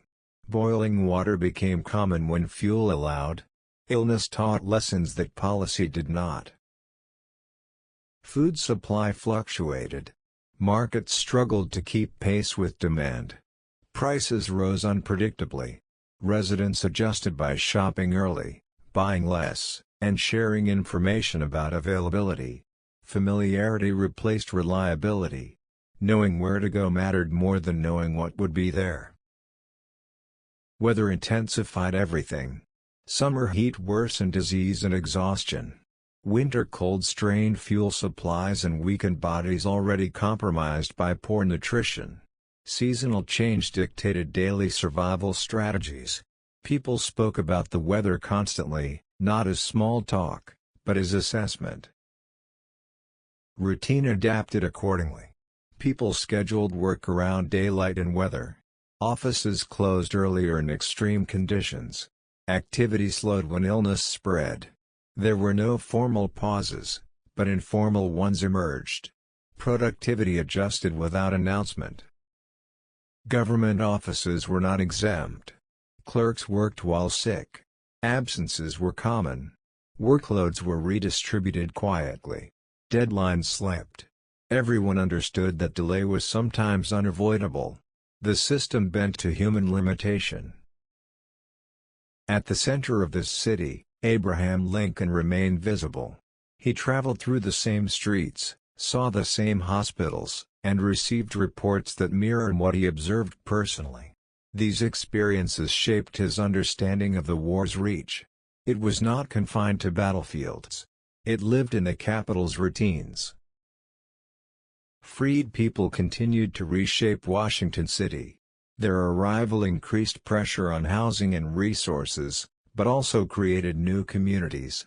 Mutual aid networks formed. Churches and schools emerged where possible. Life rebuilt itself quietly in the margins of hardship. Tension existed, but it rarely exploded. Competition for work, food, and space created resentment. Yet open conflict was limited. Survival required cooperation. People learned to tolerate difference out of necessity rather than idealism.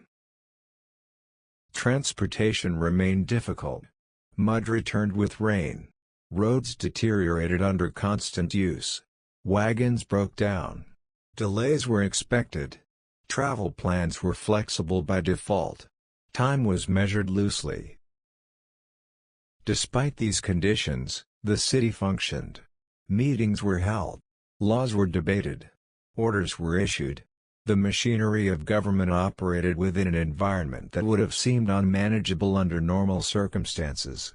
This contrast defined Washington City during the war. What changed most was perception. Early in the war, residents complained openly. Later, they complained less, not because conditions improved, but because endurance replaced expectation. Hardship was absorbed into daily life. Children grew up with these conditions as normal. Mud, illness, crowding, and uncertainty shaped their understanding of the world. Their memories of the war were formed not by battles, but by daily adaptation. As months passed, Washington City became less a temporary center of crisis and more a permanent state of strain. The idea of return, to quieter streets, cleaner water, fewer crowds, felt abstract. People focused on the present. This normalization carried risk. When hardship becomes routine, urgency fades. Problems persist because they no longer shock. Improvement waits for peace. Yet hesitation remained. The legal basis for emancipation during wartime was uncertain. Could the president act alone? Could property be seized as a military measure? Lawyers debated. Cabinet members argued. Drafts were written and revised. Words were tested carefully. Public opinion shifted slowly. Early resistance softened as the cost of war grew clearer. Sacrifice demanded meaning. Many began to accept that preserving the Union without addressing slavery might not be enough. Still, support was far from universal. The decision, when it came, did not arrive suddenly.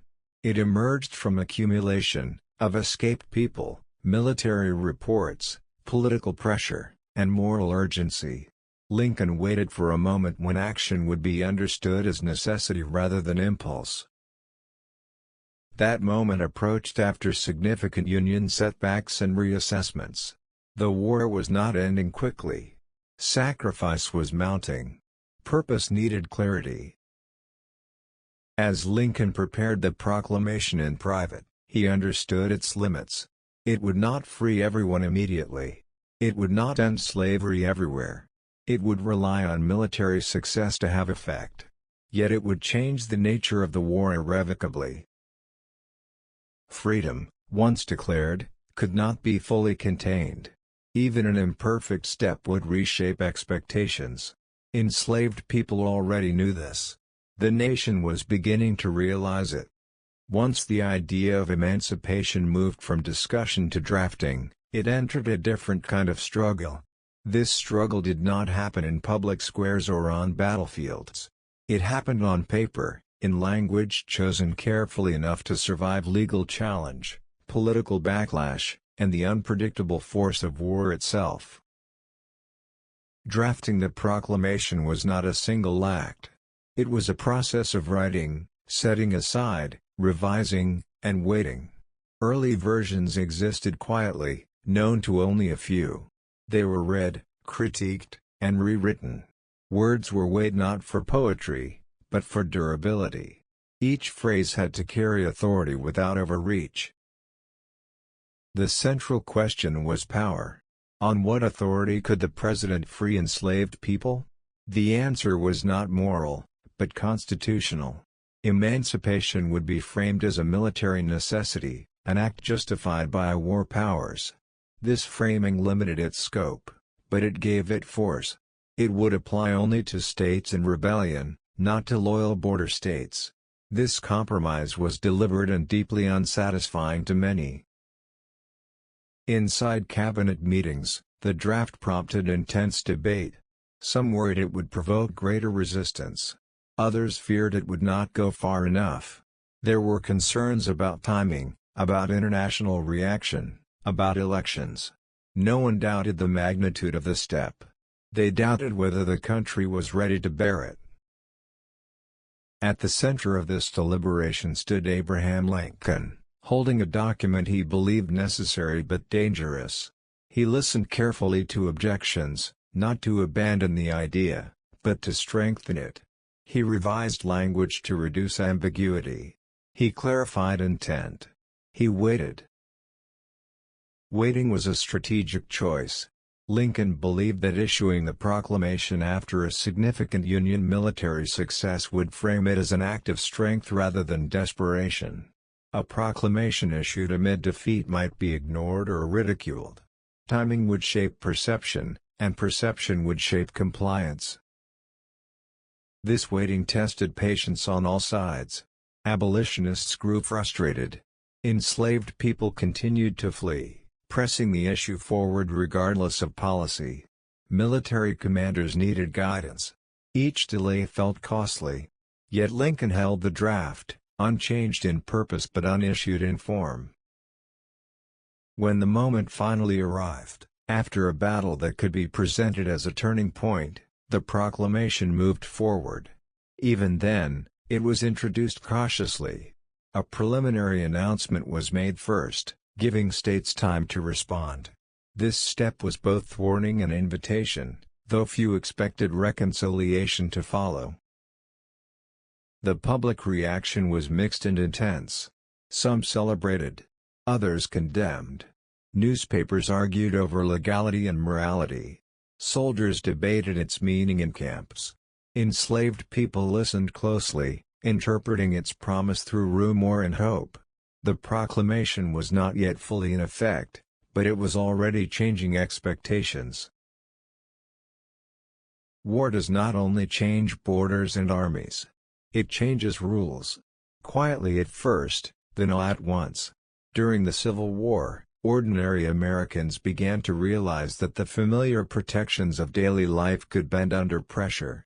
Laws still existed, but how they were applied depended increasingly on circumstance, suspicion, and fear.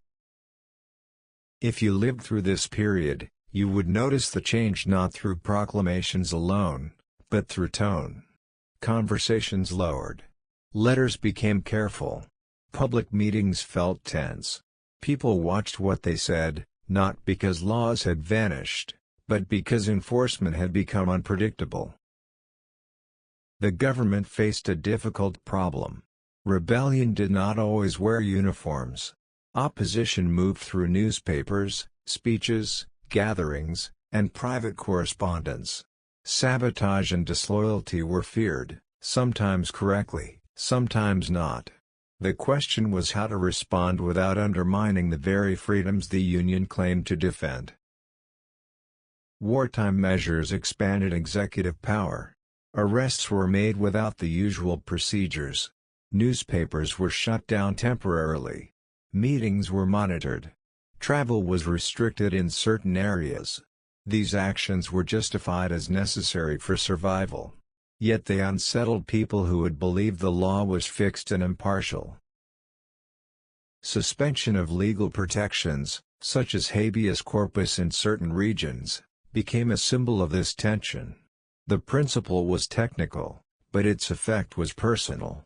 It meant that individuals could be detained without immediate explanation or trial. For those arrested, the experience was disorienting. For those watching, it was frightening. Arrests did not always target violent actors. Sometimes they targeted editors, speakers, or organizers accused of encouraging resistance or undermining morale. Evidence was often circumstantial. Loyalty was measured in tone and association as much as action. This blurred line created anxiety far beyond those directly affected. In cities and towns, rumors spread quickly. Someone had been taken away. A paper had stopped printing. A neighbor had disappeared for questioning. Facts were scarce. Fear filled the gaps. People adjusted behavior instinctively, avoiding political discussion, choosing words carefully, staying home. For many, this fear was not ideological. It was practical. They worried about jobs, families, and stability. Being suspected, even briefly, could disrupt livelihoods. Detention, even if temporary, carried stigma. Communities remembered who had been questioned. At the center of these decisions stood Abraham Lincoln, aware of the danger in every direction. Too little enforcement risked sabotage and collapse. Too much risked becoming what the Union claimed to oppose. He framed these measures as temporary, driven by necessity rather than preference. Still, necessity felt different to those living under it.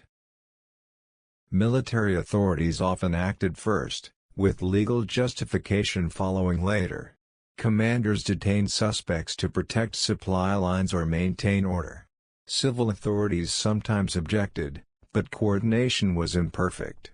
The overlap between military and civilian power created confusion and resentment. Courts continued to operate, but their role was constrained. Judges questioned authority. Legal debates unfolded even as arrests continued. The law did not disappear, it struggled to keep pace with emergency. This struggle was quiet but significant. Newspapers reflected the divide. Some supported strong measures, arguing survival required sacrifice. Others warned of precedent and abuse. Readers consumed both perspectives, unsure which future was being built. Trust in institutions wavered. not because they failed entirely, but because they felt unfamiliar. For ordinary people, the most unsettling aspect was uncertainty. They did not know where the line was. What speech was safe? What criticism crossed into danger? Rules felt flexible, enforced unevenly across regions and communities. This unpredictability shaped behavior more than formal decrees. Fear became ordinary. Not panic, but caution. People learned to live with it, like they lived with shortages and illness. It did not dominate every moment, but it influenced choices quietly. Silence felt safer than certainty. Yet even under these conditions, resistance to overreach existed. Lawyers argued cases. Editors pushed boundaries. Citizens petitioned. The balance between security and liberty was contested daily, not resolved once. This ongoing tension defined wartime governance. Looking back, it is tempting to judge these measures as necessary or excessive. Living through them felt different. It felt unstable. People could not see outcomes. They could only navigate the present. As wartime measures became routine, fear did not escalate into constant panic. Instead, it settled into habits. People learned how to live carefully. They adjusted speech, movement, and association without being told explicitly. This was not obedience born of loyalty, but caution shaped by uncertainty. Daily life continued, but with added calculation. Conversations in public spaces grew shorter and less specific. Political opinions were shared selectively, often only with trusted friends or family. Letters were written with restraint, knowing they might be read by someone other than the intended recipient. Even humor changed, becoming safer and less pointed. Trust narrowed. People relied more heavily on those they knew well and avoided unnecessary exposure to unfamiliar circles. This was not always conscious. It was a quiet shift in behavior, learned through observation. Someone spoke too freely and was questioned. Another wrote too boldly and was detained. Stories circulated, sometimes exaggerated, sometimes accurate. The lesson was the same: caution mattered. Arrests were rarely dramatic spectacles. Many happened quietly, at night or early morning. A knock at the door. A brief exchange. Someone taken away without explanation. Neighbors watched from windows. No one interfered. Questions were asked later, softly. Silence followed. Those detained often returned eventually, released without formal charges. Yet the experience lingered. Being questioned altered how people were treated. Employers hesitated. Friends kept distance. The absence of guilt did not guarantee the return of trust. Fear operated independently of law. Military and civil authorities navigated an uneasy partnership. Jurisdiction was unclear. Responsibilities shifted depending on circumstance. A military commander might act decisively to secure an area. A civil authority might object later. Resolution came slowly, if at all. In the meantime, uncertainty prevailed. Courts continued to debate the legality of wartime actions. Judges issued opinions. Lawyers filed challenges. These debates mattered, but their effects were uneven. Legal arguments moved at a slower pace than enforcement. For ordinary people, law felt distant, abstract, and delayed. Public reaction varied by region and loyalty. In some areas, strong measures were welcomed as protection. In others, they were resented as intrusion. This variation deepened existing divisions. A policy seen as necessary in one town was seen as oppressive in another. Uniformity was impossible. At the center of these decisions was Abraham Lincoln, acutely aware of the danger of precedent. He framed emergency actions as temporary, justified by rebellion rather than disagreement. Yet he also understood that temporary measures have a habit of lasting longer than intended. Ending them required as much resolve as initiating them. Lincoln read reports of arrests closely. He questioned detentions that seemed unnecessary. He intervened at times, ordering releases when convinced authority had overreached. These interventions were selective, not systematic.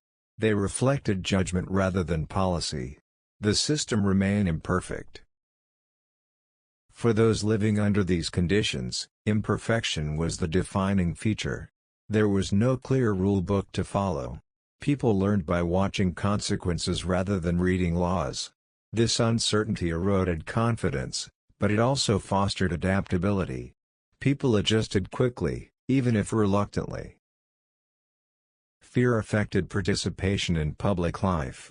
Attendance at meetings declined. Political organizing slowed in some areas. Newspapers moderated tone. Editors weighed risk against principle. Some pushed boundaries deliberately. Others retreated. The press did not fall silent, but it became cautious. This caution had long-term effects. Ideas circulated more slowly. Dissent became private rather than public. Debate narrowed. The war effort benefited from reduced visible opposition, but the cost was a thinner public conversation. Democracy continued, but under constraint. Yet resistance to fear persisted quietly. Lawyers took cases others avoided. Editors published challenging pieces in careful language. Citizens petitioned for releases and clarifications. These acts were not always successful, but they mattered. They signaled that limits still existed, even if they were unclear. The emotional toll was subtle. People carried a low-level anxiety that did not overwhelm daily function but shaped outlook. They worried less about abstract rights and more about immediate safety. This shift did not reflect a loss of values, but a reprioritization under pressure. As the war progressed and outcomes became clearer, urgency shifted again. The fear that justified extreme measures softened in some regions. Enforcement relaxed unevenly. Yet habits remained. Caution did not disappear overnight. People had learned it too well. After the war, memory of these measures was contested. Some remembered protection. Others remembered fear. Stories differed based on experience. There was no single narrative. This division influenced how laws were later interpreted and how emergencies were approached in future conflicts. What endured most was the lesson that liberty and security are not abstract concepts. They are lived experiences, felt in kitchens, streets, and workplaces. Wartime law shaped these experiences quietly, often without formal acknowledgement. As people looked back, they remembered not just arrests or decrees, but the feeling of speaking carefully, of watching doors, of weighing words. These memories shaped expectations of government long after the emergency passed. For millions of people, the war did not arrive as a sudden rupture. It arrived as a slow shift in what was possible. If you were enslaved in the early years of the conflict, daily life still looked much the same at first. Work began before sunrise, ended after dark, and left little room for rest. Yet beneath that routine, something fragile and dangerous had begun to move.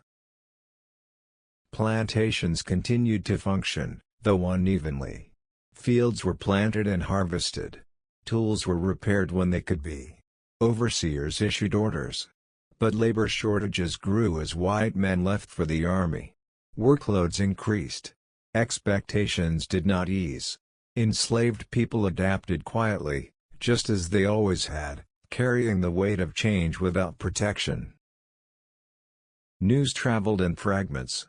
Enslaved people learned about battles, troop movements, and shifting authority through overheard conversations, rumors, and travelers.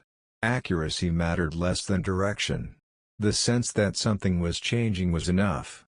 The war created openings, gaps in supervision, moments of confusion, opportunities to test boundaries. Some enslaved people stayed. Others left. Decisions were made individually or in small groups, often without certainty of outcome. Leaving meant danger, capture, punishment, or death.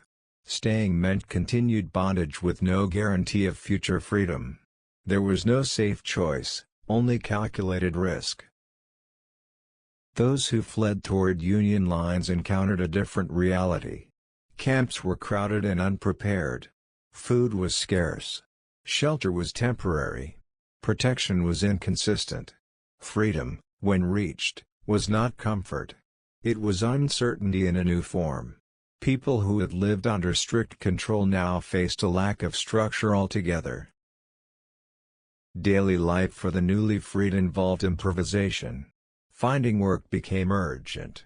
Some were hired by the army as laborers, cooks, or teamsters. Wages were low and irregular.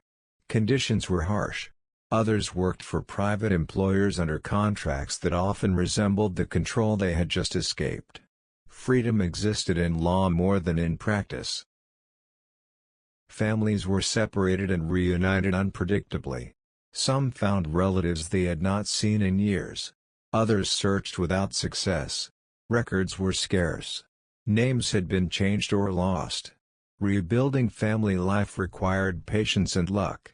Many carried grief quietly, with no expectation of resolution. Women bore particular burdens. They cared for children, sought work, and navigated unfamiliar systems.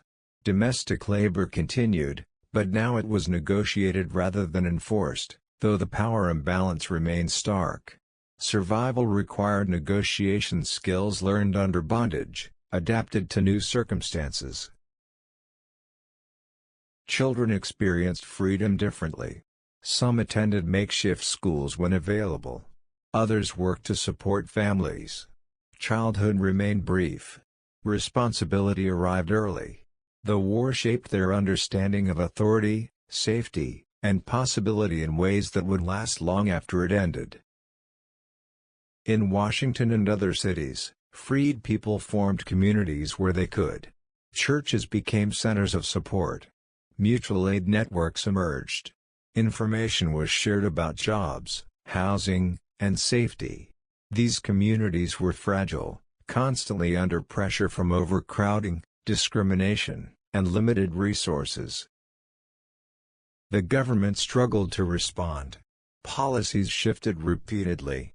Protection was promised, then inconsistently delivered. Enforcement varied by region and commander. Freedom depended heavily on local conditions. What was possible in one place was dangerous in another.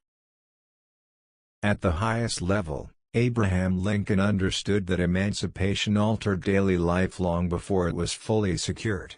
Reports reached him describing camps of freed people, labor disputes, and violence. These accounts made clear that freedom was not a single moment, but a process filled with hardship.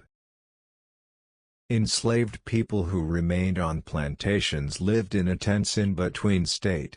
Authority weakened but did not disappear. Some enslavers tightened control. Others fled or lost power. Work continued under uncertainty. Discipline varied. Violence remained a threat.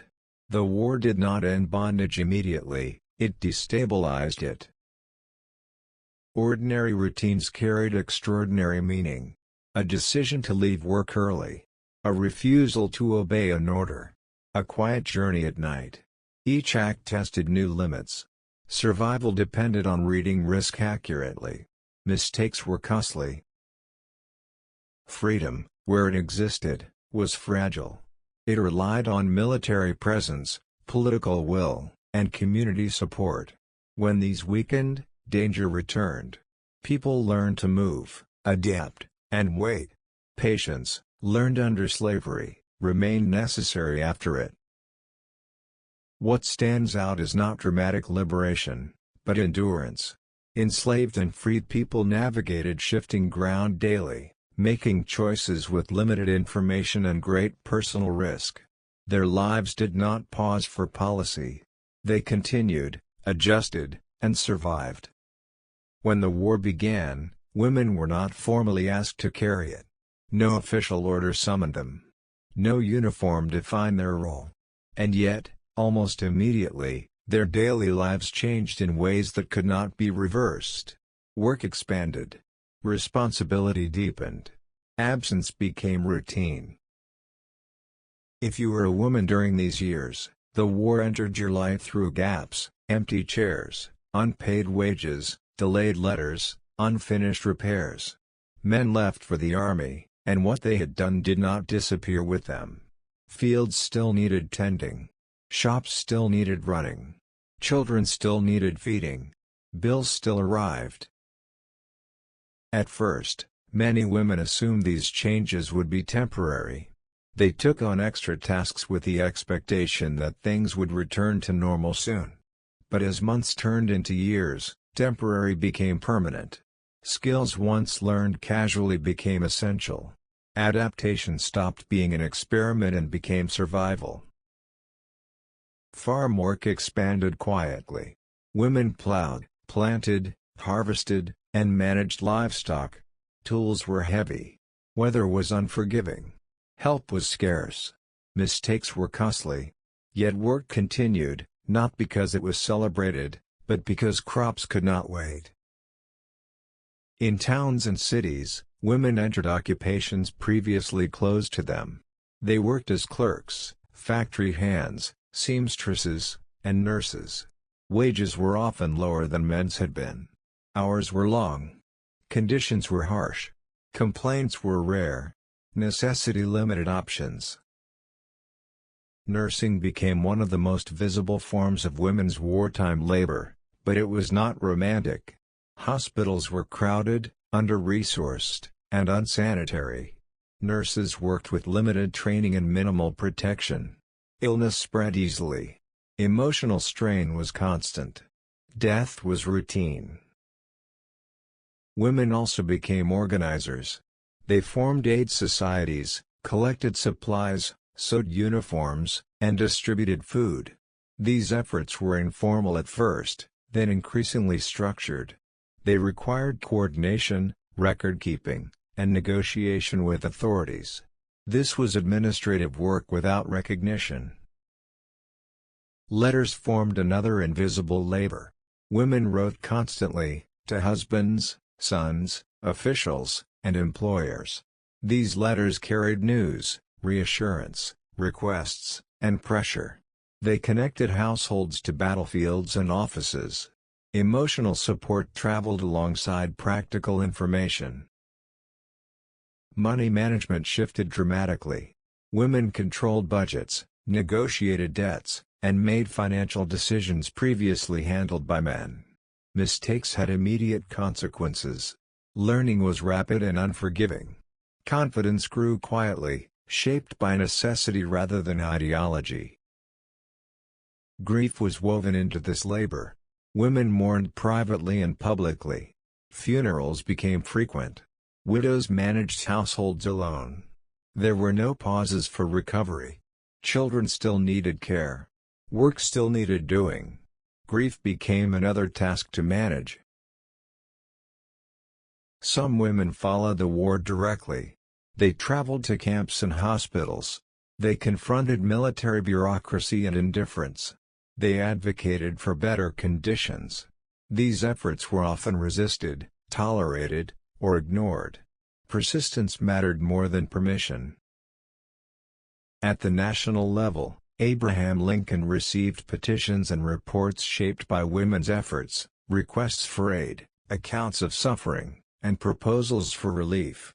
Women influenced policy not through formal power, but through volume, persistence, and organization. Not all women experienced these changes equally. Race, class, and location shaped opportunity and risk. Some gained limited independence. Others faced increased vulnerability. Freed women navigated both gender and racial barriers, often with fewer protections and harsher scrutiny. Domestic life did not disappear, it intensified. Cooking, cleaning, childcare, and care for the sick expanded under strain. Time was scarce. Fatigue accumulated. Expectations remained high. Praise was limited. Endurance was assumed. Children observed all of this. They learned early that work was necessary and unremarkable. Gender roles shifted subtly. Girls took on heavier responsibilities. Boys learned to adapt to absence.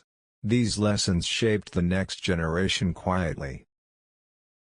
What defined women's wartime contribution was not visibility, but continuity. They kept households functioning, economies moving, and communities connected while the war consumed attention elsewhere. Their work did not interrupt history. It sustained it.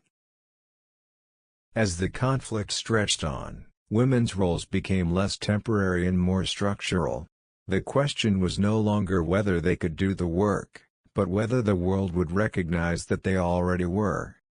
Every morning during the war began the same way for many people, with paper. Newspapers arrived folded and smudged with ink, carrying headlines that promised clarity and delivered uncertainty. If you lived far from the front lines, this was how the war entered your home, through columns of print that tried to explain events already changing again.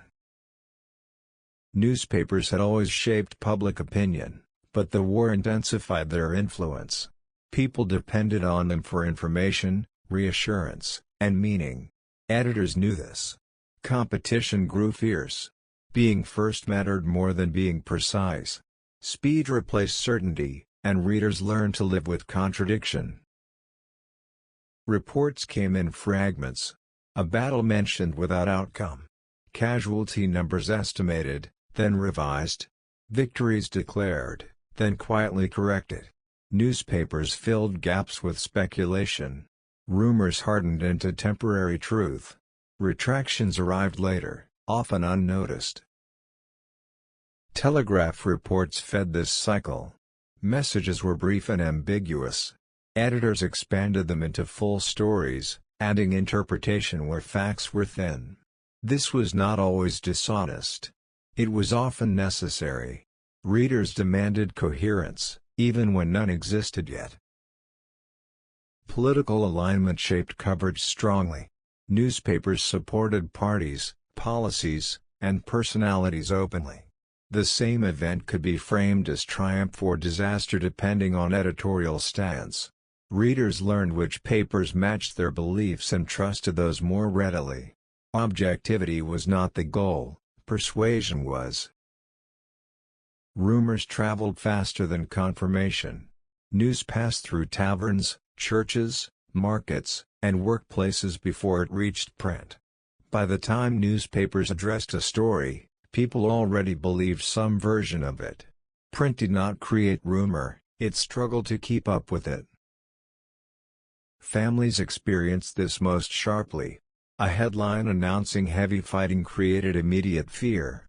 Days or weeks passed before letters confirmed who was affected. This gap between knowledge and certainty was painful. Newspapers informed without resolving anxiety. Censorship and self-censorship shaped content. Some information was withheld deliberately for security. Other details were softened to maintain morale. Editors balanced responsibility with pressure to publish. Lines were unclear. Mistakes were inevitable. In Washington, newspapers were read closely by those in power. Abraham Lincoln followed coverage carefully, not for validation, but for awareness.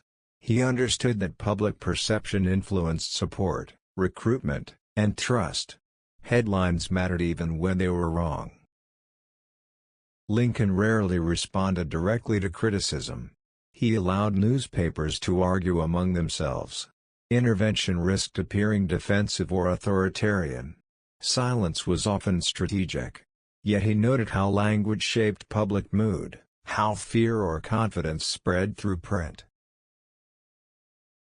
Editors themselves worked under strain. They faced shortages of paper and ink. Staff left for the army. Printing schedules were disrupted. Distribution routes were unreliable. Still, papers appeared regularly, maintaining a sense of continuity. False reports caused real harm. Panic affected markets. Communities reacted to imagined threats. Soldiers' families mourned prematurely. Corrections came, but damage lingered. Trust weakened incrementally. Despite this, newspapers remained central. They provided shared reference points.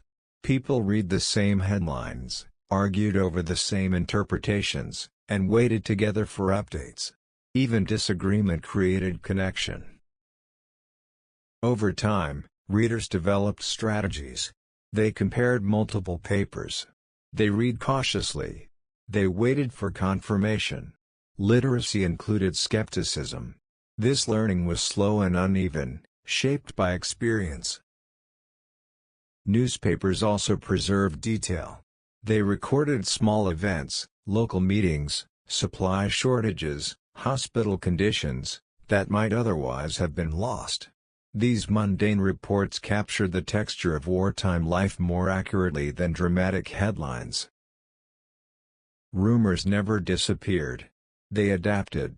Each new technology or route accelerated them. Truth followed behind, slower but more stable. People learned to live in that gap.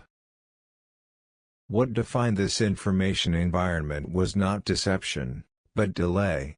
Truth existed, but it arrived late, corrected, and often quietly. The war was understood in stages, not moments. Some decisions are celebrated. They end wars, win elections, or free people in ways that history can name clearly. Others pass almost unnoticed. They solve nothing completely, satisfy no one fully, and leave behind only the knowledge that something worse was avoided. During the war, much of leadership consisted of these quiet choices. If you could sit beside the president during an ordinary day, not a day of speeches or proclamations, but a regular one, you would not hear triumph. You would hear trade-offs. One unit reinforced meant another left exposed. One general removed meant instability elsewhere. One policy softened meant criticism from both sides. Each decision closed one path and narrowed others. These choices rarely appeared dramatic. They arrived as reports, requests, and complaints stacked on desks. They were framed in technical language, numbers, dates, locations, but their consequences were human. A delayed shipment meant cold nights. A rejected request meant a family waited longer. A compromise meant no one was satisfied, but something held together. What made these decisions heavy was not uncertainty alone, but inevitability. There was no version of events where harm was avoided entirely. Every option carried loss. Leadership meant selecting which losses could be endured. This was especially true in military command. Removing an ineffective general could demoralize troops temporarily. Leaving him in place could cost more lives later. The decision brought criticism either way. Newspapers attacked hesitation and change with equal force. Praise was rare. Silence was common. Financial decisions carried similar weight. Funding the war required debt, taxation, and inflation. Each measure hurt someone: investors, workers, families. Choosing how to raise money meant choosing who would feel the strain most sharply. These choices were debated endlessly, resolved imperfectly, and revisited often. Political compromise created another layer of burden. Maintaining support required concessions. Supporting one faction alienated another. Unity was fragile and constantly renegotiated. There was no final agreement, only temporary alignment. At the center of these choices was Abraham Lincoln, aware that history often rewards clarity but leadership often demands ambiguity. He accepted criticism as part of the role. He read letters condemning him for caution and others condemning him for boldness. Both arrived on the same day, sometimes in the same hour. These decisions affected daily life far from Washington. A regulation changed how goods moved. A military order reshaped local authority. A legal interpretation altered who was protected and who was exposed. Most people never knew which individual decision caused which hardship. They experienced only the outcome. These decisions affected daily life far from Washington. A regulation changed how goods moved. A military order reshaped local authority. A legal interpretation altered who was protected and who was exposed. Most people never knew which individual decision caused which hardship. They experienced only the outcome. What made these burdens heavier was the absence of closure. Decisions did not end problems. They postponed them, redirected them, or reduced their scale. Success was measured not by resolution, but by survival. This kind of success does not inspire applause. Staff around the president felt this way too. Advisors offered recommendations knowing they would share responsibility for consequences. Cabinet members argued not to win, but to minimize harm. Clerks processed orders aware that their accuracy mattered more than recognition. Public reaction to these decisions was uneven. Some choices were barely noticed. Others triggered outrage. Rarely did anyone see the full context. Judgment came without access to alternatives that had been rejected. Leaders learned to accept being misunderstood. The emotional toll of this work was quiet. There were no breakdowns in public, no confessions of doubt. Weariness showed itself in slower movements, longer silences, fewer words. Endurance replaced confidence. Over time, this burden reshaped how leadership was practiced. Decisions became more cautious, language more precise, expectations more limited. Ideal outcomes felt distant. Avoiding catastrophe felt sufficient. This kind of leadership left few monuments. It produced no clear victories, only continuity. Yet without it, the larger achievements would not have been possible. The war was held together by decisions no one celebrated. As months passed and choices continued to pile up, the burden did not lessen. It accumulated. Each decision carried the memory of earlier ones and the anticipation of future judgment.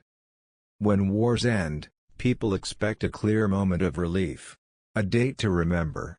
A sound, cheering, bells, speeches. But for most people, the end of the Civil War did not arrive like that.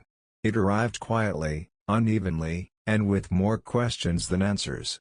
The noise of battle faded faster than the damage it left behind. If you were living in the United States as the fighting stopped, you would notice absence before peace. Soldiers did not return all at once. Some never returned. Others came back changed, physically, emotionally, silently. Homes adjusted around these absences without ceremony. Life resumed not because it felt complete, but because it had to. Cities and towns bore scars that were not always visible. Rail lines were damaged. Bridges were weak. Farms were exhausted. Labor systems had collapsed or were in the process of being rebuilt without clear rules. Work resumed slowly, often inefficiently. Reconstruction began not as a single plan, but as thousands of local efforts moving in different directions. For formerly enslaved people, the aftermath was especially uncertain. Freedom existed in law, but protection was inconsistent. Work contracts replaced bondage, yet power imbalances remained severe. Violence did not disappear with surrender. Communities rebuilt under threat, relying on mutual support where formal protection failed. Families searched for one another. Records were incomplete. Names had changed. Many searches ended without answers. Grief became permanent rather than temporary. Mourning did not conclude with the war, it deepened. Government faced its own quiet crisis.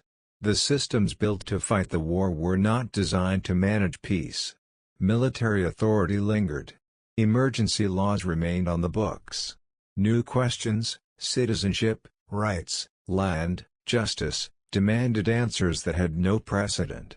The machinery of survival had to become the machinery of rebuilding.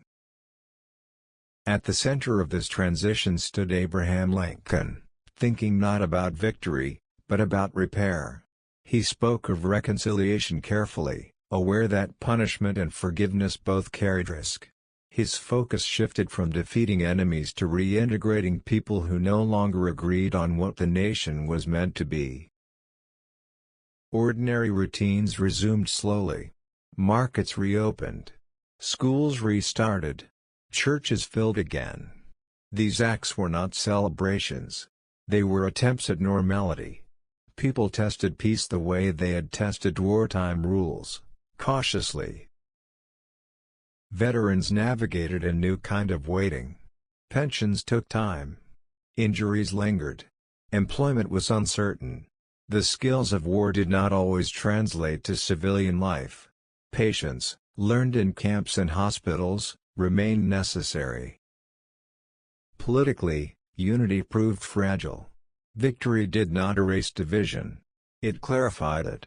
Arguments continued, now framed around reconstruction rather than rebellion. Laws were debated. Resistance shifted form. The end of fighting did not mean the end of conflict. Memory became contested almost immediately. Different regions told different stories about the war's meaning. Loss was interpreted through local experience. Some emphasized sacrifice. Others emphasized injustice. There was no single narrative to settle into. What defined this aftermath was not resolution, but effort. Effort to rebuild homes. Effort to rebuild trust. Effort to create systems that could function without constant emergency. This work was slow, repetitive, and often discouraging. The danger lay in fatigue. People wanted closure. They wanted to believe the hardest part was over. Yet rebuilding demanded as much endurance as fighting had. There were no shortcuts. Progress was uneven and reversible. Children grew up during this period absorbing its uncertainty. They learned that peace was not the absence of struggle, but a different kind of one. Their understanding of the nation was shaped not by battles, but by Reconstruction's daily compromises. As the country moved forward, it carried unresolved tensions quietly. The Union was preserved, but not healed. Freedom was declared, but not secured equally. Law existed, but trust lagged behind. After the fighting ended, time did not reset. It stretched.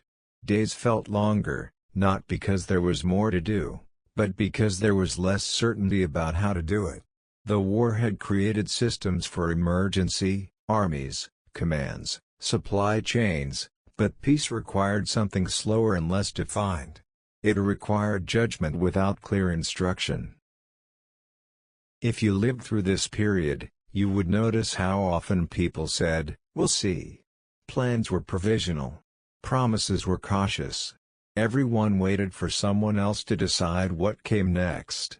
Reconstruction did not arrive as a single program.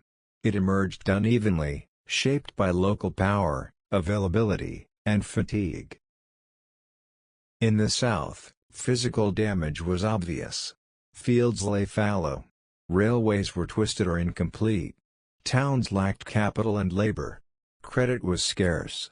Formerly enslaved people sought land and work, while former enslavers sought to regain control through contracts and pressure.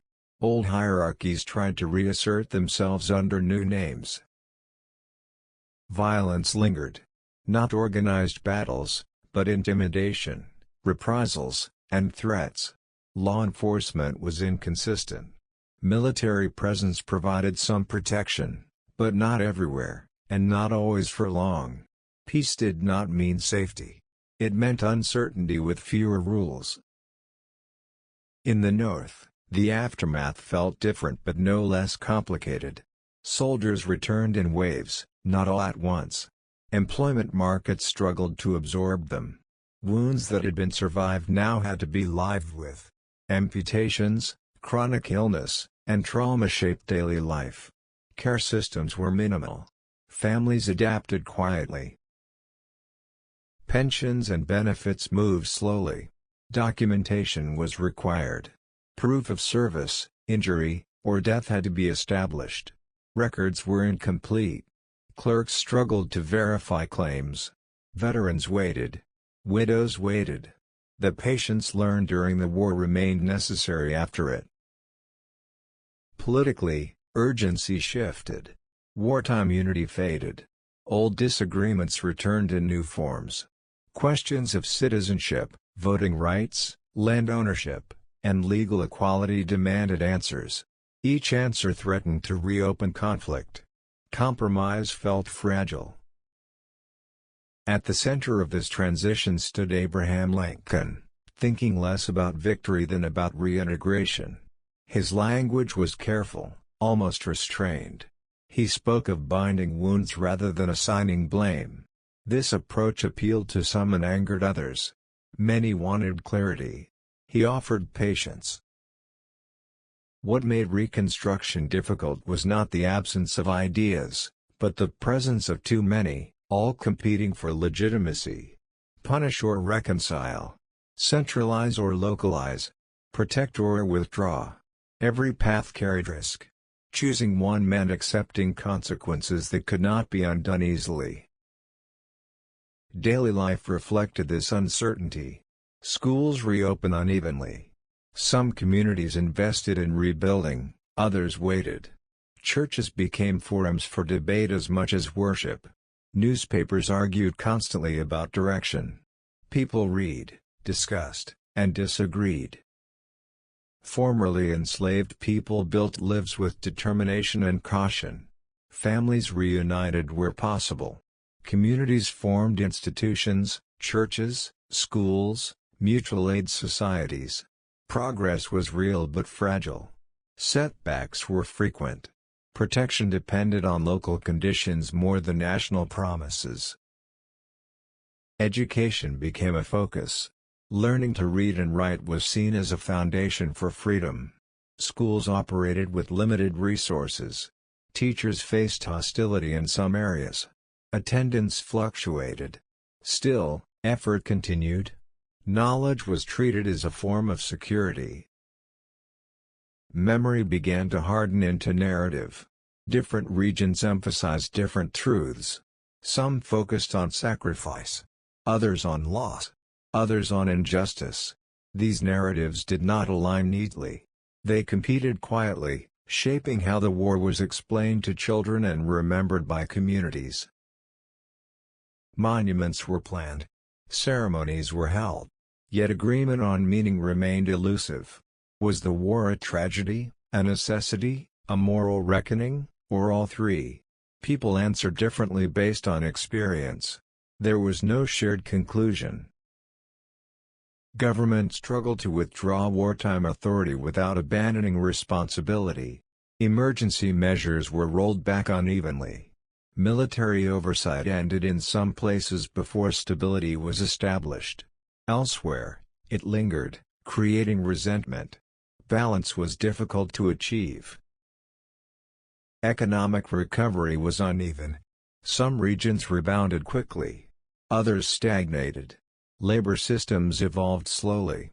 Contracts replaced bondage, but power imbalances remained. Exploitation took new forms. Progress did not move in a straight line.